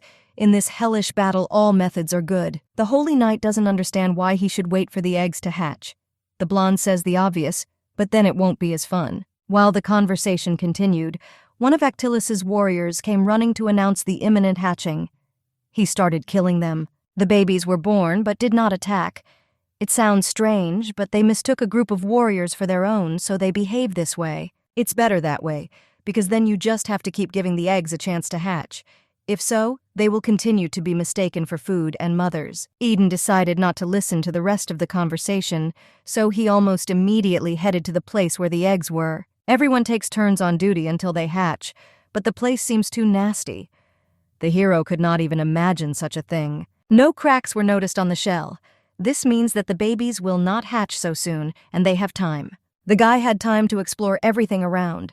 Half an hour later, he wandered into the library nearby. For some reason, the brunette had previously hoped that the room would be larger. There are too few books here to study the matter. Freezing in the middle of the corridor, the man examines the door that appears nearby. It is made of stone. There is a passage inside, but it is quite narrow. There's even something written on the doorknob. When Actilus's blood is ready, the door will be opened with Tunya's sword. We are talking about the heir of his grandfather, Raniero. The brunette thinks about the sword. He doesn't know anything about him, but he knows for sure that he can look for information in the archives. One of the knights appeared in the doorway, extremely indignant. The eggs are about to hatch and they have time to kill them. Nodding his head, the guy agrees to go, trying to ignore the question of what exactly he was looking at there. All suspicions fall on a simple wall, but this is not a funny joke, so the brunette quickly follows him forward. Surprise overtakes the handsome man faster than he is about to leave. Obviously, only he was able to see something special. 2 days have passed since the army left. There is news that they managed to enslave the monsters faster than expected. The maiden came to the infirmary because the wounded knights were sent out first. Cha Soo-hyun is not here, which already makes things easier. For some reason, each of them arrived in poor condition.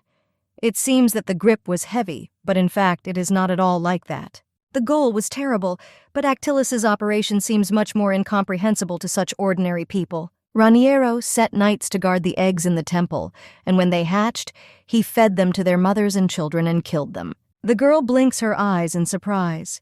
She did not think about what her husband might come up with to achieve his goal. Sylvia interrupts the conversation with her clumsiness. She accidentally drops a bottle of medicine while asking for forgiveness. Calling Sisian, the queen asks to monitor the infirmary for at least some time while she is away. The knights must be thirsty.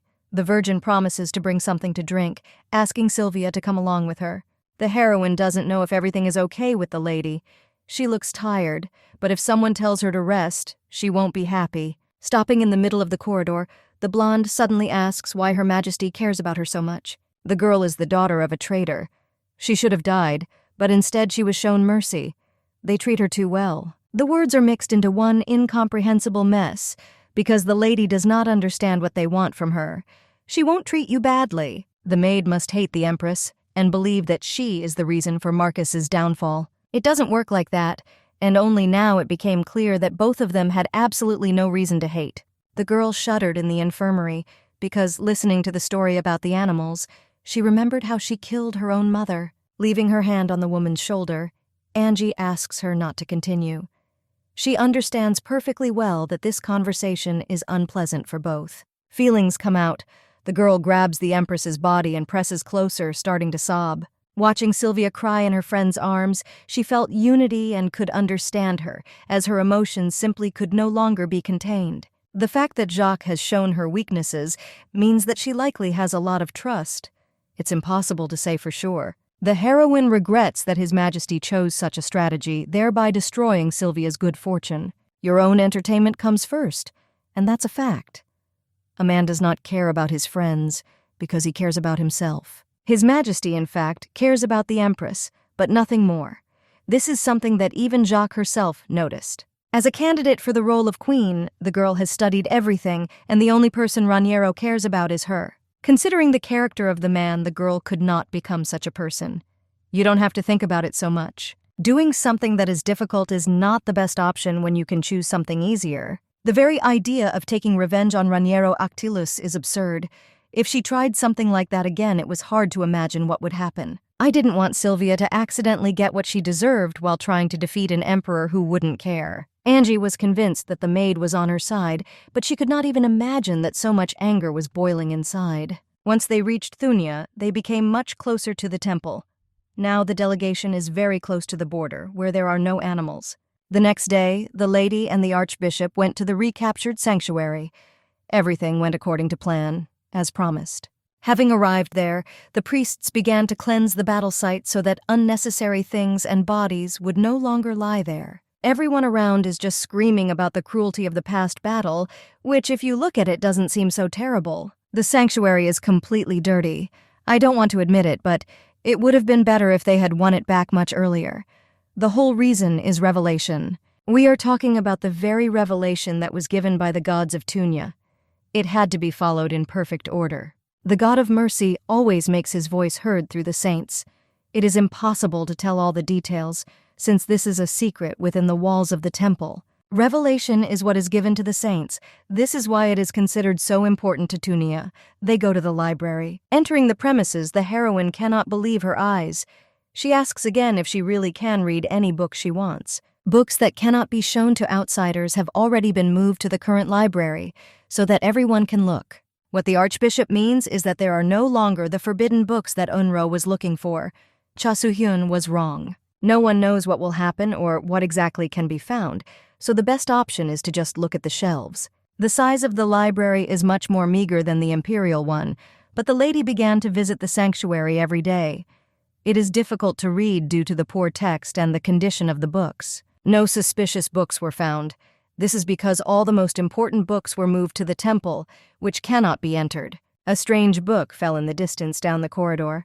The cover is a little faded, but the contents are still readable. Reading the title, Angelica freezes. The title reads, "Flowers grow even in the abyss," just like the book they are in. It is written on the pages that the godson of the god of war robbed the saint of the god of mercy. The knights of Actilus encountered a blizzard and were forced to retreat. Seraphina heard the voice of the god Tunya that an important guest was coming to them and began to wait for him, since it was Raniero. When the girl read, she did not know all this. It comes to the point where the empress's head rolled on the floor. The blonde turns to the saint, saying that the empire now becomes her home. She begs to be taken back because she wants to be home. The brunette becomes Empress Actilus. There is no choice, just like there is no way back, so the young man grins. The heroine falls to her knees. She tries to hold back the flow of emotions, but she is too scared from everything she read. Perhaps the lady is now so discouraged because she is rereading the real story after spending time with Raniero in reality. Just like the Empress in Eden, the Emperor dies as a result of Seraphina's revenge. She was left with nothing, and this would happen in the coming winter. The author's review does not happen in such books, but the maiden tries to find what was said at the end, since it is quite important. There is an unchanging law in the world in which they find themselves. Godson Actilus has no choice but to be possessed by Seraphina. The people around and their relationships have changed, but the godson himself will meet and fall in love with the saint no matter what. The note was written specifically for a girl who is looking for answers. Angie no longer knows what to do to save herself. It became clear that we needed to run. All this time, the beauty was deceiving herself because of Raniero's kindness. Bowing her head, Angie curses the day she got there and the emperor himself who behaves this way. A man's voice calls his wife and she gets scared. The blonde arrived at the library in armor to meet. Most likely the young man went to the temple but found no one there, so he returned here. The heroine asks for forgiveness for missing. The archbishop said that the trip would take more than 2 weeks. This is not something that should have been said at the first meeting. Bending over, the man tries to look over his shoulder to notice the book. He asks what the queen is reading, since it is not a simple set of rules. The man heard the heroine curse someone from the book, so he doesn't understand how this could be connected in principle. Panic creeps up unnoticed. The girl doesn't know what she should do because she doesn't know how exactly to explain the origin of the book. The young man chuckles. My wife said that this was a doctrine book, but in the end it was not. She herself doesn't quite understand what it says. It was interesting what exactly the heroine was looking at, but they were just blank pages that didn't matter. Now I want to laugh because this is the most useless activity in such a place. The empress was completely bored. Nodding her head, the lady allows the man to turn around and leave. She doesn't understand why he can't see the contents of the book. Already leaving the temple, the couple stops. The hero asks if the friend remembers what she said 10 days ago. The girl is trying to remember. He offered to go on an expedition with him, and after the story, he was upset. Finally, those very words come to mind because the girl asked to quickly finish work and return to the imperial palace. On that day, words were spoken about our house, which most likely struck the young man to the depths of his soul. The girl did not think that he would not forget something like this. She hoped that everything would end as soon as everything returned to normal, as it should be. Perhaps the young man returned earlier precisely because of this. She walks forward, intertwining her hands to show how much she missed you. Looking into the man's eyes, the maiden asks if they can go home. It's late, but it's available at any time. A couple is sitting on the bed talking. Angie asks if Raniero liked the expedition. There were a lot of eggs in the old temple. The first thing the cubs smell is the smell of the mother, and all living things besides the mother are food. That is why the young man made the smell of the knights maternal, and threw their real mothers to feed them on the very first day. After that, they took the northern base and infiltrated the temple. The cubs ate their own kind without hesitation. It would be great to see such a funny scene live. The method seems to be effective, but it seems that Eden suffered greatly from it. In order not to think about it, the beauty presses her whole body against the man's chest. The girl is tired, so they go to bed. It's still difficult to fall asleep because different thoughts come into your head.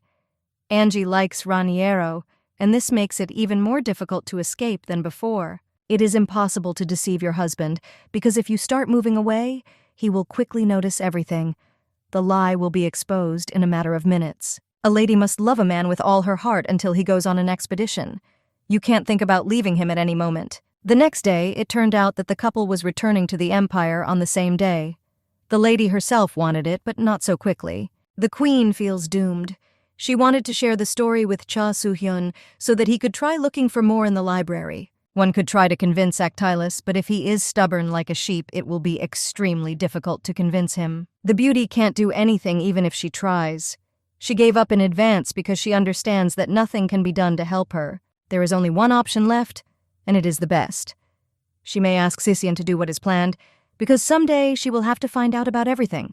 The woman hands the book to the maid, saying that she accidentally took it from the old temple. She needs to be brought back in time. There is no point in worrying about Raniero, because the lady only instructs her faithful maid to do a simple job. The schedule has moved a little. We need to let all the maids know that the queen is returning back to the palace very soon. The heroine was not too rude and tried to remain in the shadows so that no one would suspect anything. Let's just hope that this is the case. His Majesty approaches from behind. Without losing vigilance, the beauty asks if everything is prepared for the trip home. Virgo is glad that they will soon be in the castle. She is also glad that the man came out safe and sound back to her. Sisian handed the novella to Eden. The queen asked for the book to be returned to the shrine because she accidentally forgot to return it herself. The brunette nods. He is glad that the beauty found a way to contact him, so he considers it necessary to try to read the message. The maid still cannot get used to what she was told. Angie plans to escape from the empire with the knight. The woman found the book they were in and a note from the author, but the emperor saw only blank pages. The brunette himself sees the same thing. Slamming the volume, the hero asks to tell the queen that he sees nothing. The maid doesn't hold back, asking what kind of relationship she and Unro are on. There is nothing special, but Her Majesty is planning to run away with this man in December. In truth, the young man thought that his acquaintance would remain in Actylus, but the right decision was made faster. It's still strange for a maid. The lady adapted to the empire and got used to Raniero, but now everything is changing. This is true, but so far everything looks exactly as it should. All this time, Angie played the game to the public. The hero no longer knows what to do. Perhaps the best option would be to convince the beauty, but he doesn't know how. Finally, starting the story, the young man says that there is a prophecy that the emperor will kill his wife in the same way as Eden. The prophecy is not from the god Tunya, but simply what these two received from completely different people who remade it. When the paladins of Tunya arrived in Actylus, the lady recognized Cha. She contacted him and told him about her prediction. The girl has many restrictions because of the emperor, but he seems to like her very much. In any case, this is not happiness. That is why the queen sent the maid to meet the knight. She trusts Sisian, so she told the whole truth as best she could. Surely Unro wanted to be in touch with Eden as often as possible while she was in Tunya, but she had nothing to worry about because the brunette was also going to Actylus.